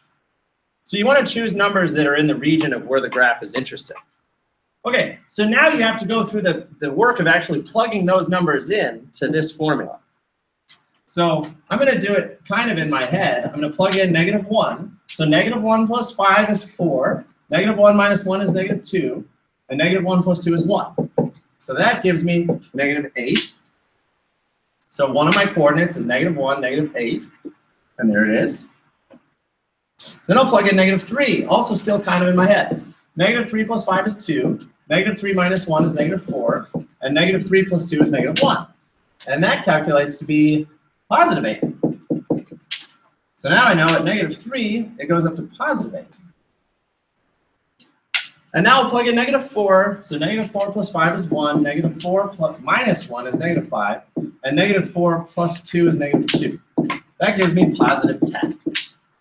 So now I know that at -4, it goes all the way up to 10. OMG, is that cool or what? Do you see how those additional points really gave me an indication of where the rest of the graph is? Now I can really connect the dots into a really nice, smooth graph. I know exactly how high that swoopy goes and how low that swoopy goes. By finding the x-intercepts, the y-intercept, and 3 additional points, I really have a nice idea of what my graph looks like. So now I'm going to go ahead and connect the dots. So it's going to go up to there, down to there, over to there. And now I'll finish up my graph. Oh, it looks good.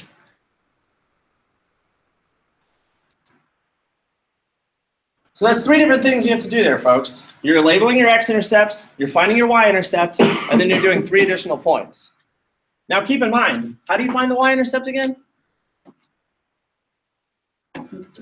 You set x equals 0. So that's really just putting x equals 0 on your table of values as well, right? So now that would be 0 plus 5, 0 minus 1, and 0 plus 2. So how many values in the table of values are you really going to do? 4 total. You're just going to make sure 0 is one of them. And you're going to choose 3 other values that are appropriate to the graph. And by that, I mean values that are somewhere clustered within your x-intercepts. Okay? That's a really good problem.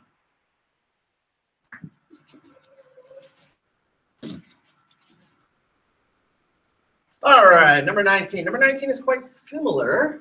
Let's look at the instructions. Oh, I just moved the board. Oh, darn. By the way, is there a pool going on whether or not I'm ever going to fall off anything? Like, do you guys have a side bet going on? Like, are you gambling? As a classroom, are you gambling? Do you have money in the pot of, like, what day Mr. G is going to fall off his chair? There is no such gambling going on? I was really wondering. I thought just maybe. And then on the last day, like, everybody just gets their money back if I don't fall? No? All right, well, an idea for next semester, folks. All right, so sketch the graph of the rational function. Use the vertical and horizontal asymptotes, the vertical and horizontal intercepts, and at least 3 other points. So this is very similar. So let's go ahead and do it. Where are the vertical and horizontal asymptotes? Let's go in order. What's the vertical asymptote?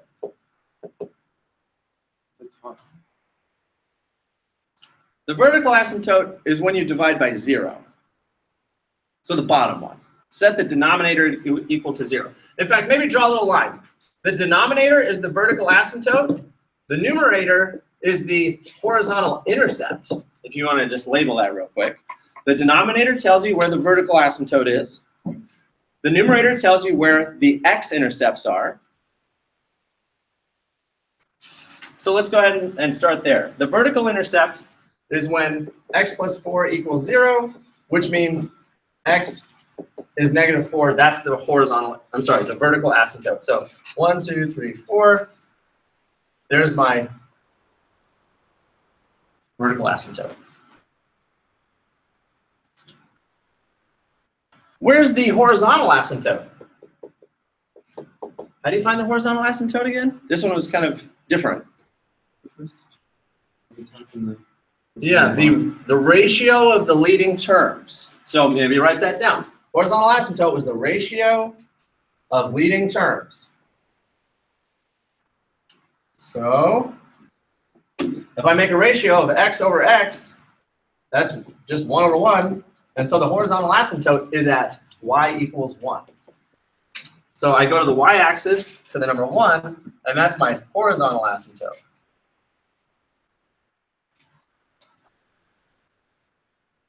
So far so good. That shows us our horizontal and vertical asymptote. And remember, folks, just as a reminder, what is our overall graph going to look like? It's going to look something like a swoopy and a swoopy, right? And the horizontal and vertical asymptote is defining the location of the swoopy and the swoopy.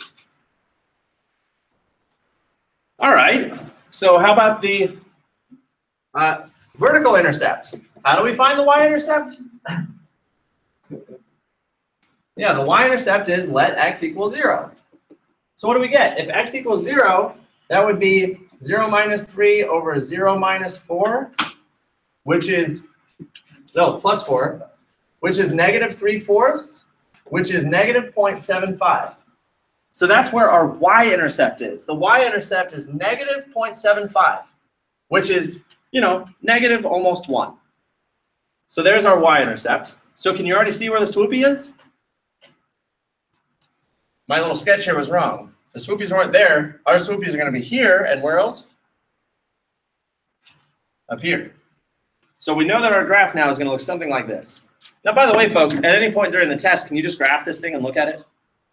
Of course you can. That'd be a real good idea to know that you're on the right track. Okay, what's our x-intercept? What's our horizontal intercept slash x-intercept? That's where the numerator is equal to 0. So now we set the numerator equal to 0. So x minus 3 equals 0, which really means x equals 3. That's my horizontal intercept. So I'm going to go over here to x equals 1, 2, 3. Hey, wasn't that helpful? Can you see the swoopy? Can you see it in there? That part of the graph is going to be right in there, connecting those points.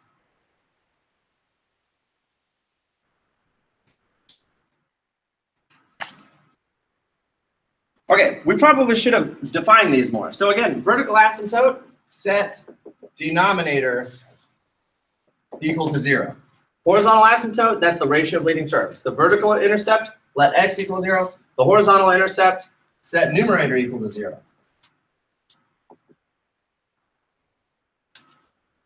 You probably want to write these notes down and then go through them a couple times to have it memorized for the test. Okay, well, we've got all that now. So now we need 3 additional points. So what 3 additional points should I get? What points would be appropriate for me to choose to do my table of values? I could choose another point over here, maybe a point somewhere in here, so I can see how deeply the swoopy-doo is going. So maybe I could choose the value x equals negative 1, 2, 3. Would x equals negative 3 be a good point to choose? So I know where my point is there? Yeah. Now, that's enough for over here. Now I need to know where this graph is. What value should I choose over here? Maybe negative 1, 2, 3, 4, 5. Maybe negative 5, so I have an idea of where that point is. And then maybe something closer over to here, that's negative 5, 6, 7, 8, maybe at negative 8. That'll give me 2 different points to know where my swoopy is over there. So negative 5 and negative 8.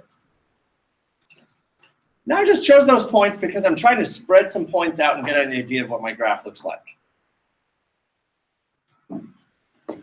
Now, to actually do all those calculations, you want your calculator handy. You want your calculator handy because now I have to plug that in.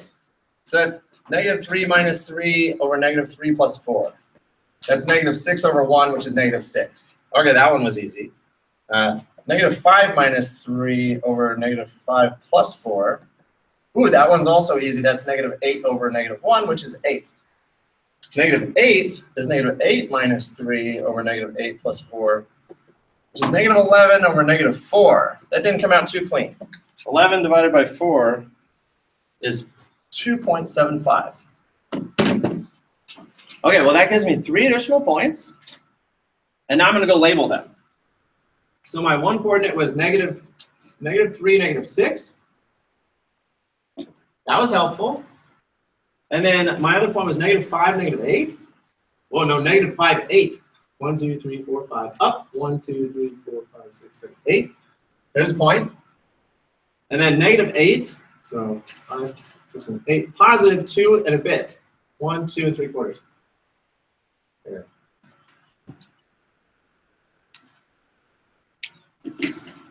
Okay. Now, folks, I realize this is a lengthy problem.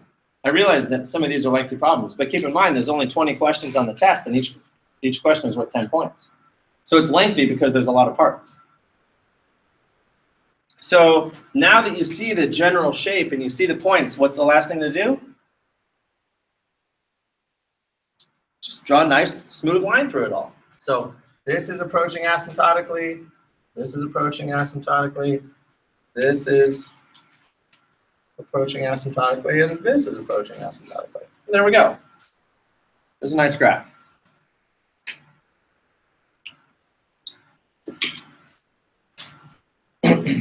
Now, I'm recording this lecture, so you can always go back and watch it later, but I really think this is a good one to maybe even have a picture of. So I'm going to post this online just in case anybody wants to look at this one again and review their notes about it.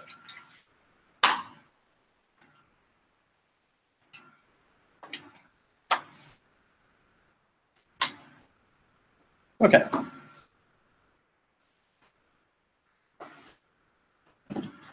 Questions? Everyone ready for the next one? Well, folks, let's see. Number 20. Oh, yeah, I'll leave that up there for a second. Number 20, find the inverse. Nobody signed up for that, so I'll do it. And then we're finally into very recent material. This was a review of old material for the most part, but now we're back into more recent material. We're about to do logarithms. So, I'll do number 20. Find the inverse. How do you find the inverse of a function? So there's a function. I'd like to find the inverse. What are the steps for finding an inverse? What's the first thing you do? Instead of f of x, you write y. So I'm going to write y equals 2x minus 3 over x plus 4. Okay. And then what do I do? Since we're finding the inverse, remember that means you're switching the order of input-output. So we're going to literally switch x and y. So that means I have x equals 2y minus 3 over y plus 4.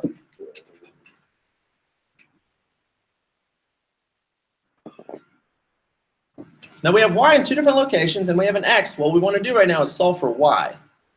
So how do we get y out of the denominator? What is it? Yeah, we're going to multiply both sides times y plus 4. Why do we multiply both sides times y plus 4? To get it out of the denominator and cancel it. So now we have x times y plus 4 equals 2y minus 3. Now, I'm going to go ahead and, oh, I can just move that up. Yeah, there we go. So now what do? We want to get all the y's by themselves. We're going to gather all the y's on the left. So what should I do next? And distribute the x. So we have xy plus 4x equals 2y minus 3. And then what? We want to solve for y. I mean, it gets y by itself on the left-hand side. Okay. Yeah, so let's get rid of the 4x, move anything that's not a y to the other side, and bring anything that is a y over to the left-hand side. So I'm going to go ahead and bring my negative 2y over. And so now, I'm going to move over here. Now I have xy minus 2y equals negative 3 minus 4x. How do we get y by itself? What can we do here? There's a y in both of those expressions. Do what? We can't divide by x just yet, because that would divide everything by x, and then this y would be divided by x. But we can factor out a y. There's a y right there, so I can factor it out as y times x minus 2. And then what? So just divide off the x minus 2. So y equals negative 3 minus 4x over x minus 2. Now again, that was a tricky problem. But it's all just standard algebra.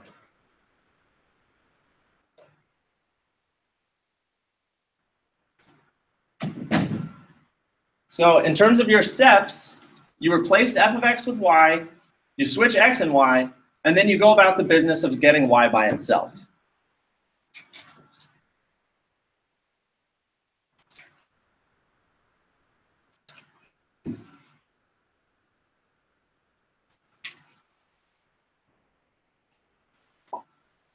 Okay, well, let's see here. We have about 20 minutes left. I don't think we're going to get all the way to the end of the practice test. That's okay, because by the end of the practice test, like number 28, it's right back to systems. And we just did systems. Like we literally just finished that. So it's okay if we don't necessarily get to 28, 29, and 30, and 31, because that's the material we just did. So let's see if we can get through number 27, because that's a review of logs. So let's see if we can get through 27 right now, folks. That's my goal anyway. And what are we on right now? Number 21? We're going to try to do 21 through 27. So come on up, Amy, Alejandro, and Adan. Or actually just Amy, Alejandro.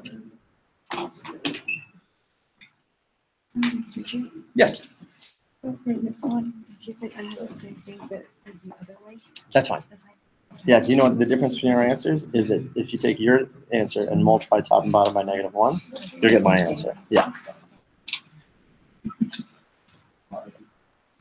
Laughing, that's fun.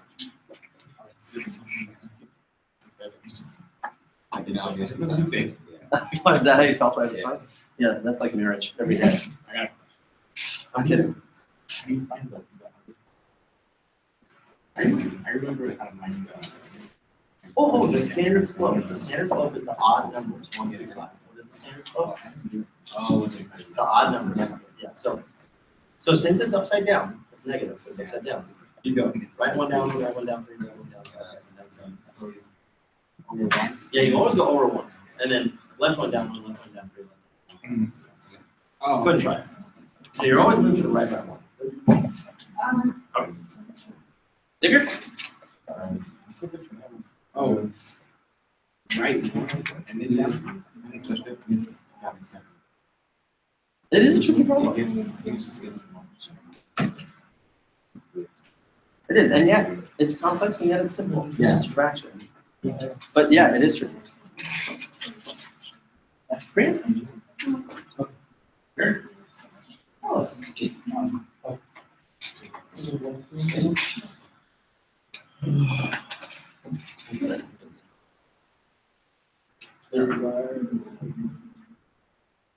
Aaron.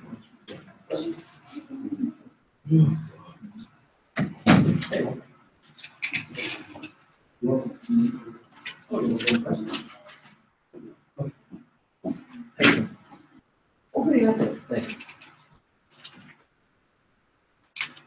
I could be wrong, but I think you sent me that email. It was 4 minutes. Yeah, I was like, wow, I said that. So that was just in that. Thanks, you said I'll go after it. This one, this one.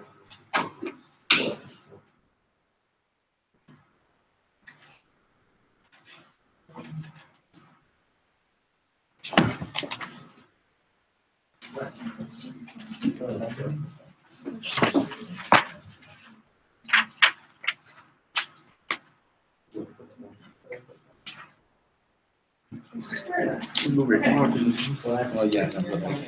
No, It's on the ship. Rocks.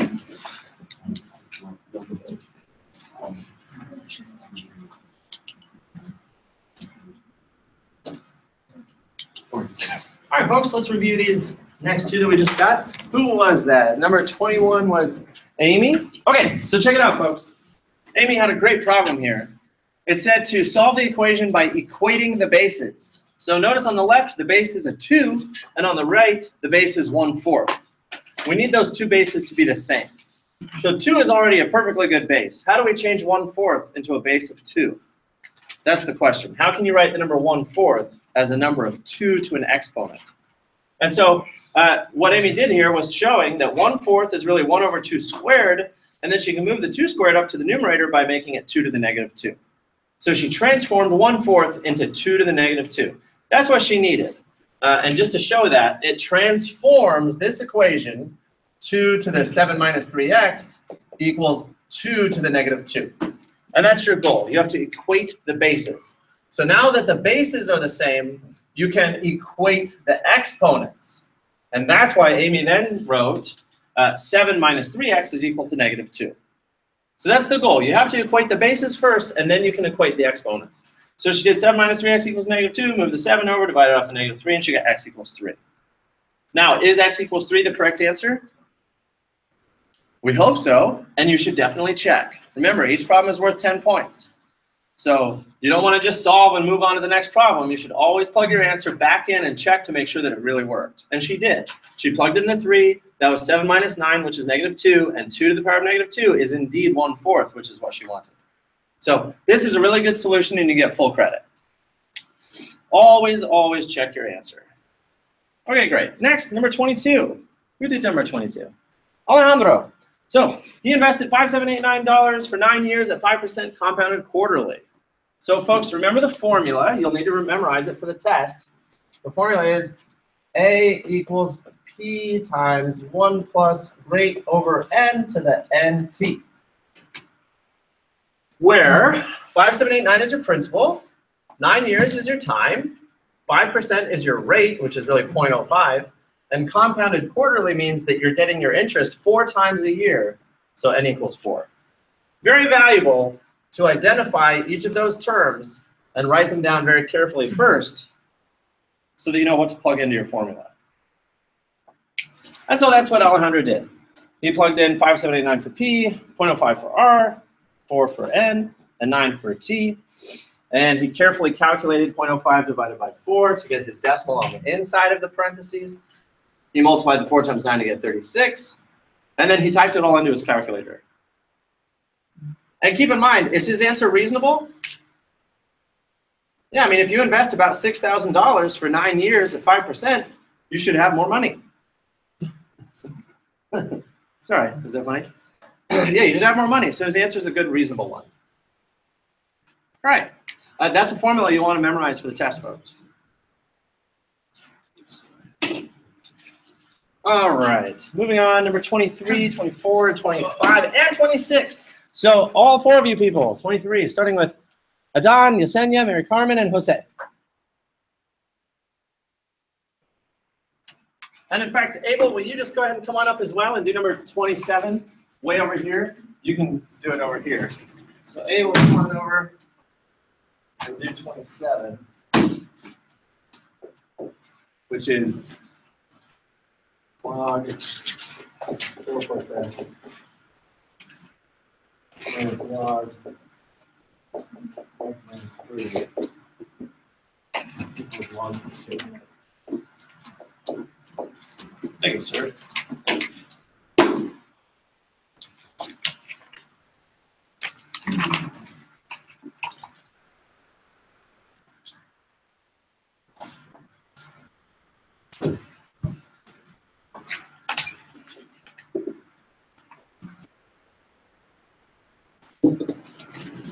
Uh-oh, sorry, friends.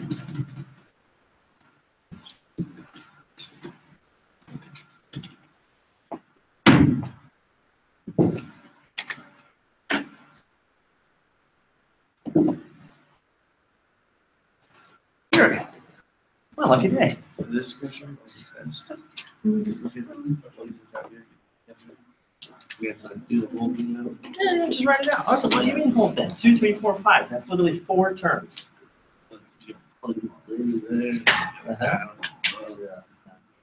Now I realize this must be very difficult for you. I heard that you broke your hand in the past, and so that can cause a lot of pain, you know, to write these things out. Well, I believe you, Derek. I know you. All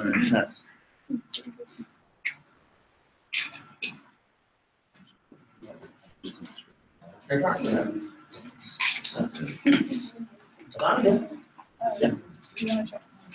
Oh yeah, sure. Okay, so this was the what one? Oh, you finished. Okay, so that's what this is. So you went through.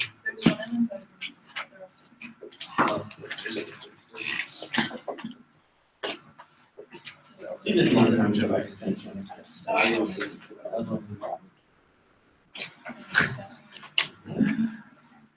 That was really nice.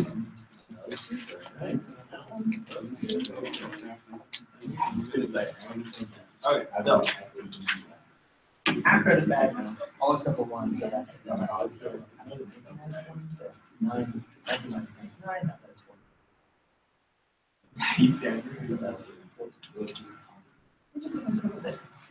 there.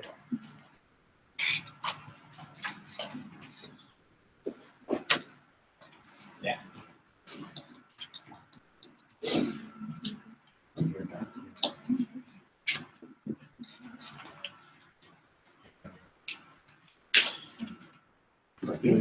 All right, folks, here we go.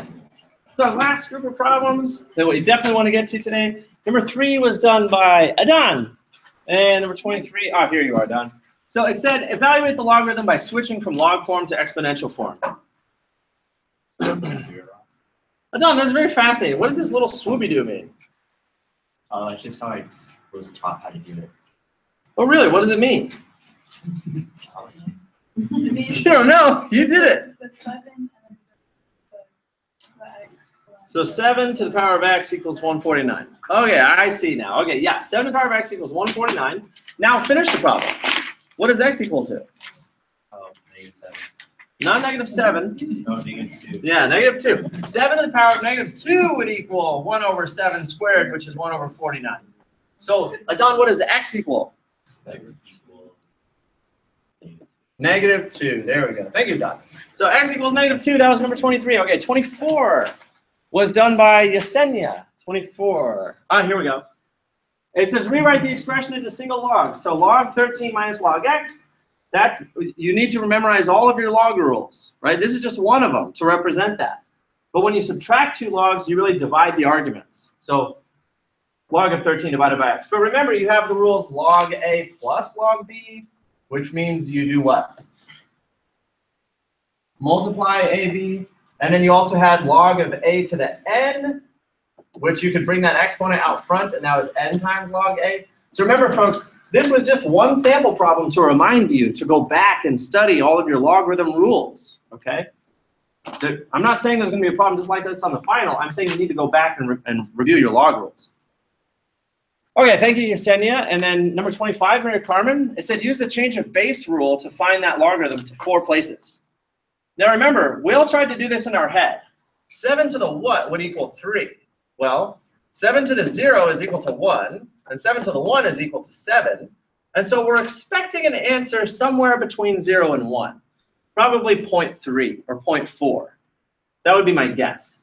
But Yesenia went ahead and did the change of base rule, which means you do the log of the argument divided by the log of the base. So an easy way to remember that is that the 3 is the larger number and the 7 is the smaller number down below. It makes sense that the 3 should go above the 7. On the previous test, I had people switching them and doing log 7 over log 3, and then you got the backwards answer. Remember, 3 is the bigger number, 7 is tiny, and below, that should go down below. Okay, and so Carmen, she divided that on her calculator and got 0.5645. Very nice. So my estimation was a little off. I said 0.3 or 0.4. It was really 0.56. Okay, thank you, Mary Carmen. Number 26 was done by Jose. And where'd you do 26? Right here. So, slightly longer problem. He had 3 to the 3x minus 3 should equal 24. So first he switched to log form. Log base 3 of 24 equals 3x minus 3. And then he had to calculate log base 3 of 24 using the change of base. And that gave him a decimal. Oh, well, he didn't calculate the decimal just yet.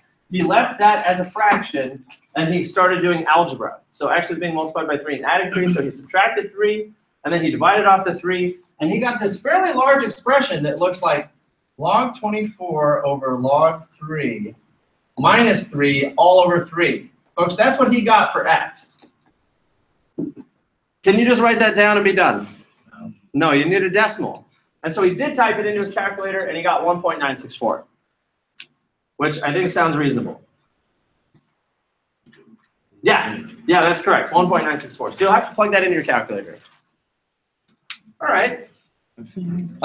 Last one. Thank you, Jose. Abel, number 27. Folks, number 27 is such a good problem. So we have log 4 plus x minus log x minus 3 equals log 2.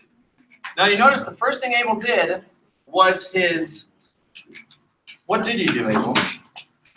You knew that log 4 plus x minus log x minus 3 combined into log 4 plus x over x minus 3. And then that should equal log of 2. I feel like you're just skipped one step.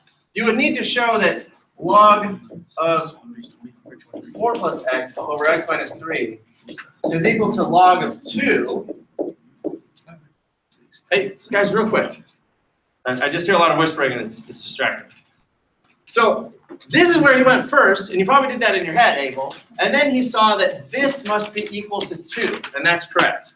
Since you have log of something equals log of something, the arguments must be equal. So that's how he knew that 4 plus x over x minus 3 was equal to 2.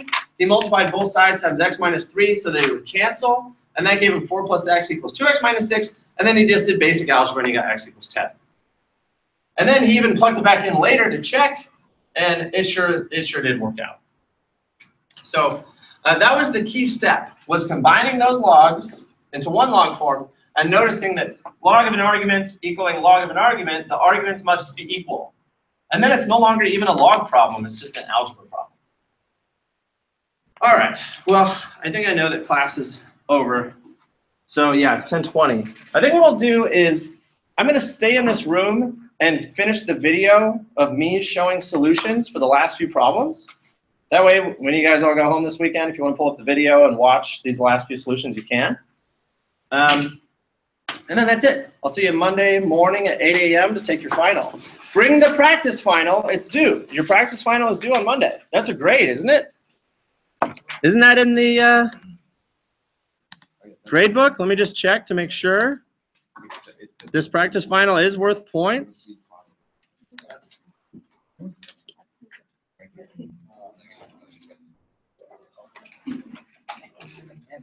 Oh, folks, the practice final is not worth points.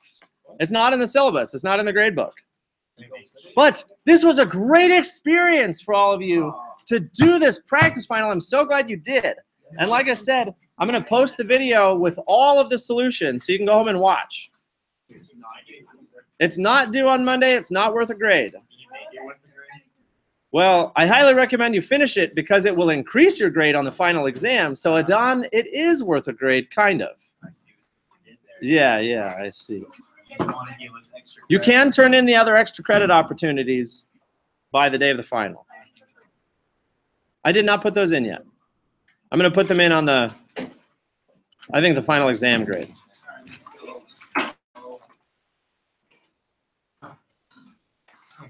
Kristen, I updated your grade. Yesenia, I updated your grade.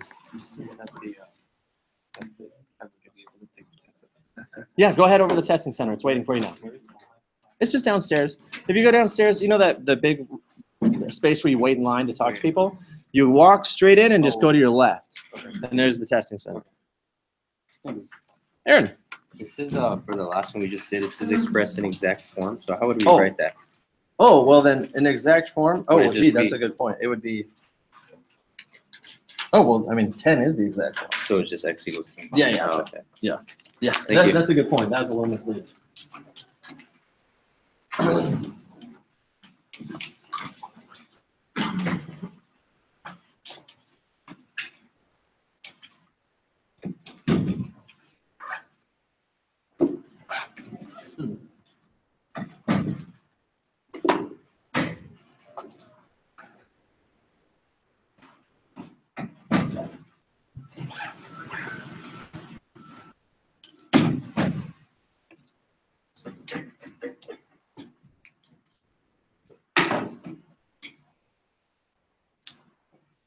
Oh, by the way, if anybody wants to stay and just see the solutions, you're more than welcome. And for my at-home audience, I just realized we didn't get to see the solution for number 27, so here it is. You're subtracting two logs, so you're going to divide the arguments, so that's log of 4 plus x over x minus 3, and that equals log 2. And because you have a log on both sides, the arguments must be equal to each other. So you can go ahead and just say that 4 plus x over x minus 3 is equal to 2. At that point, you want to eliminate the denominator, so you multiply both sides by x minus 3. That will cancel the denominator on the left-hand side. So now we have x plus 4 equals distributing the 2 to x minus 6. And then you bring your x's to the left. And you bring your numbers to the right. And you divide off the negative 1. And x is equal to 10. And then, of course, you should check your work. Plug 10 back in and make sure that it actually works. Okay, solve the system by substitution and elimination and compare your solutions. All right. Well, for substitution, I need a substitution sentence. So I'll take this and solve for x. I subtract 5y to the other side.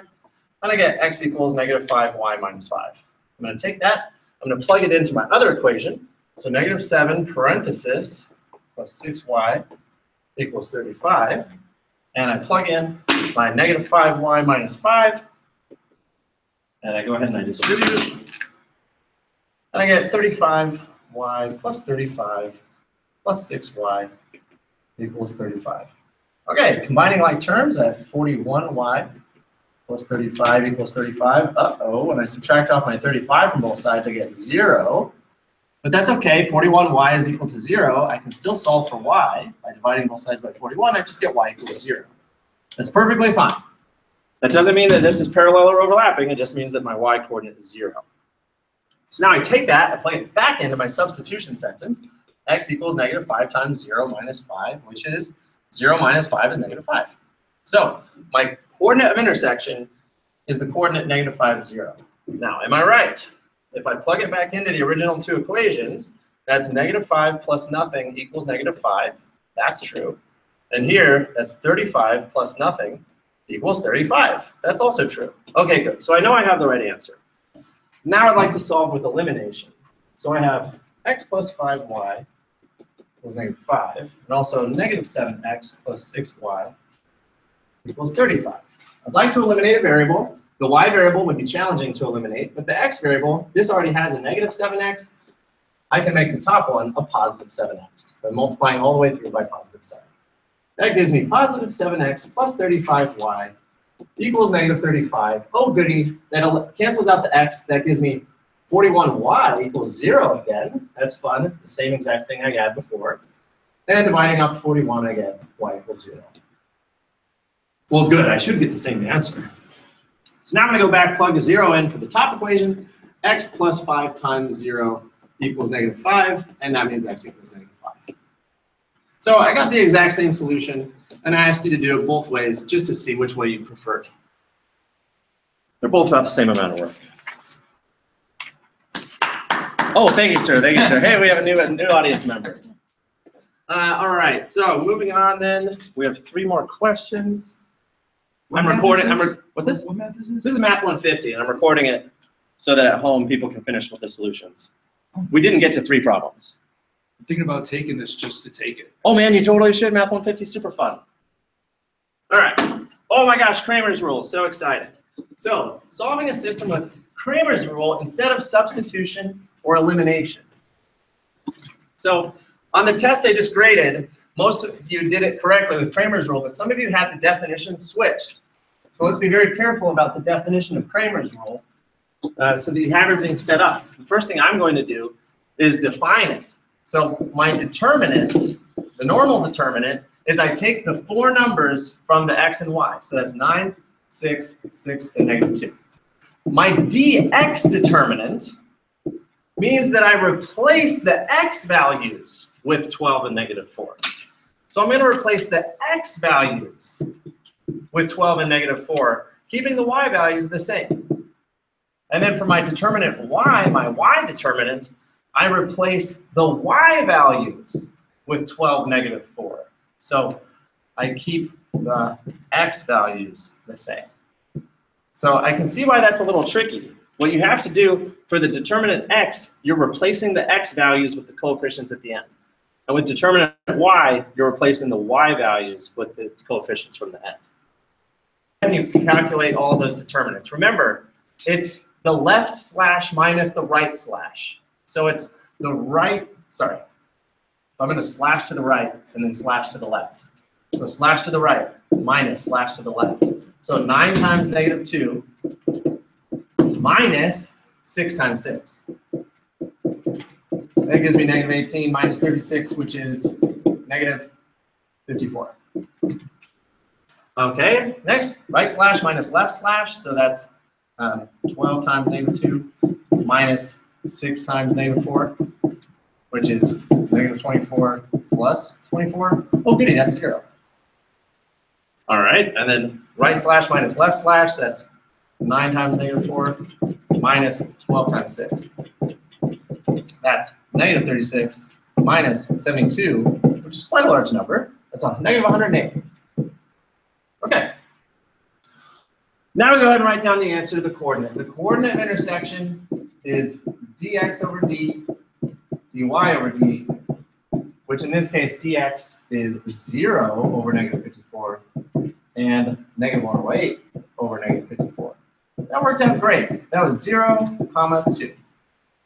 So the point of intersection of those two lines, if you graph them, they would actually intersect at the coordinate 0, 2, which is the y-intercept for both of them. So presumably the graph looks something like that. All right, move along now. We're going to solve the solution to the nonlinear system, x squared minus y squared and x minus y. So we cannot do elimination because that's an x squared and an x and a y squared and a y. So instead we do substitution. So I'm going to take my x minus y equals 3, turn that into x equals y plus 3, moving my y to the right. And that is what I will substitute into my first equation.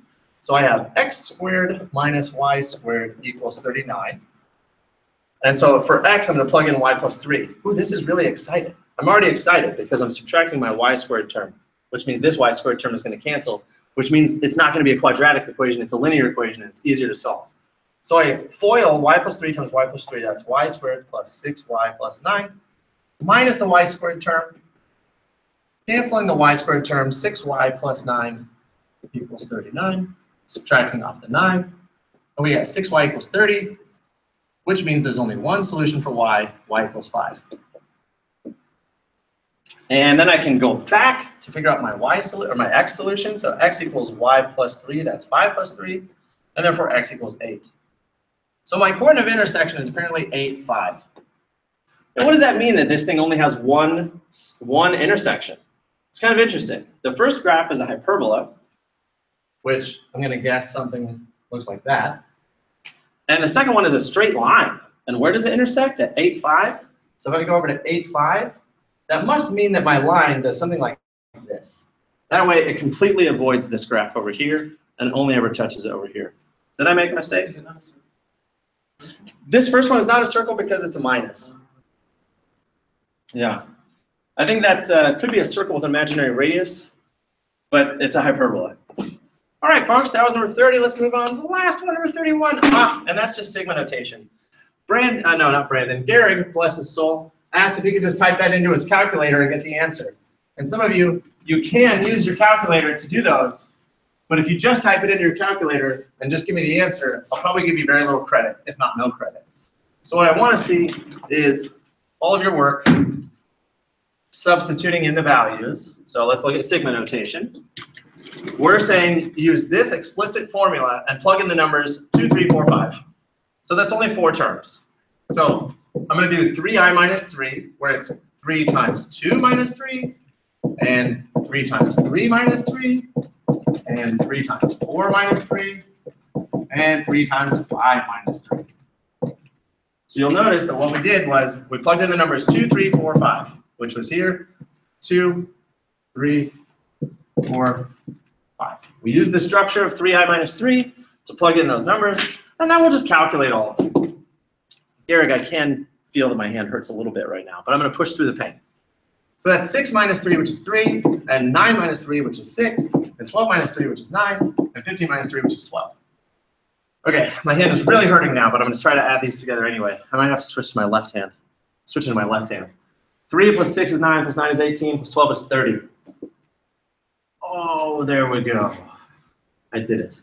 Now, I realize that's not a ton of work, but that is the difference between getting full credit and getting no credit. Thank you, everybody, for watching. Ton of fun. See you Monday.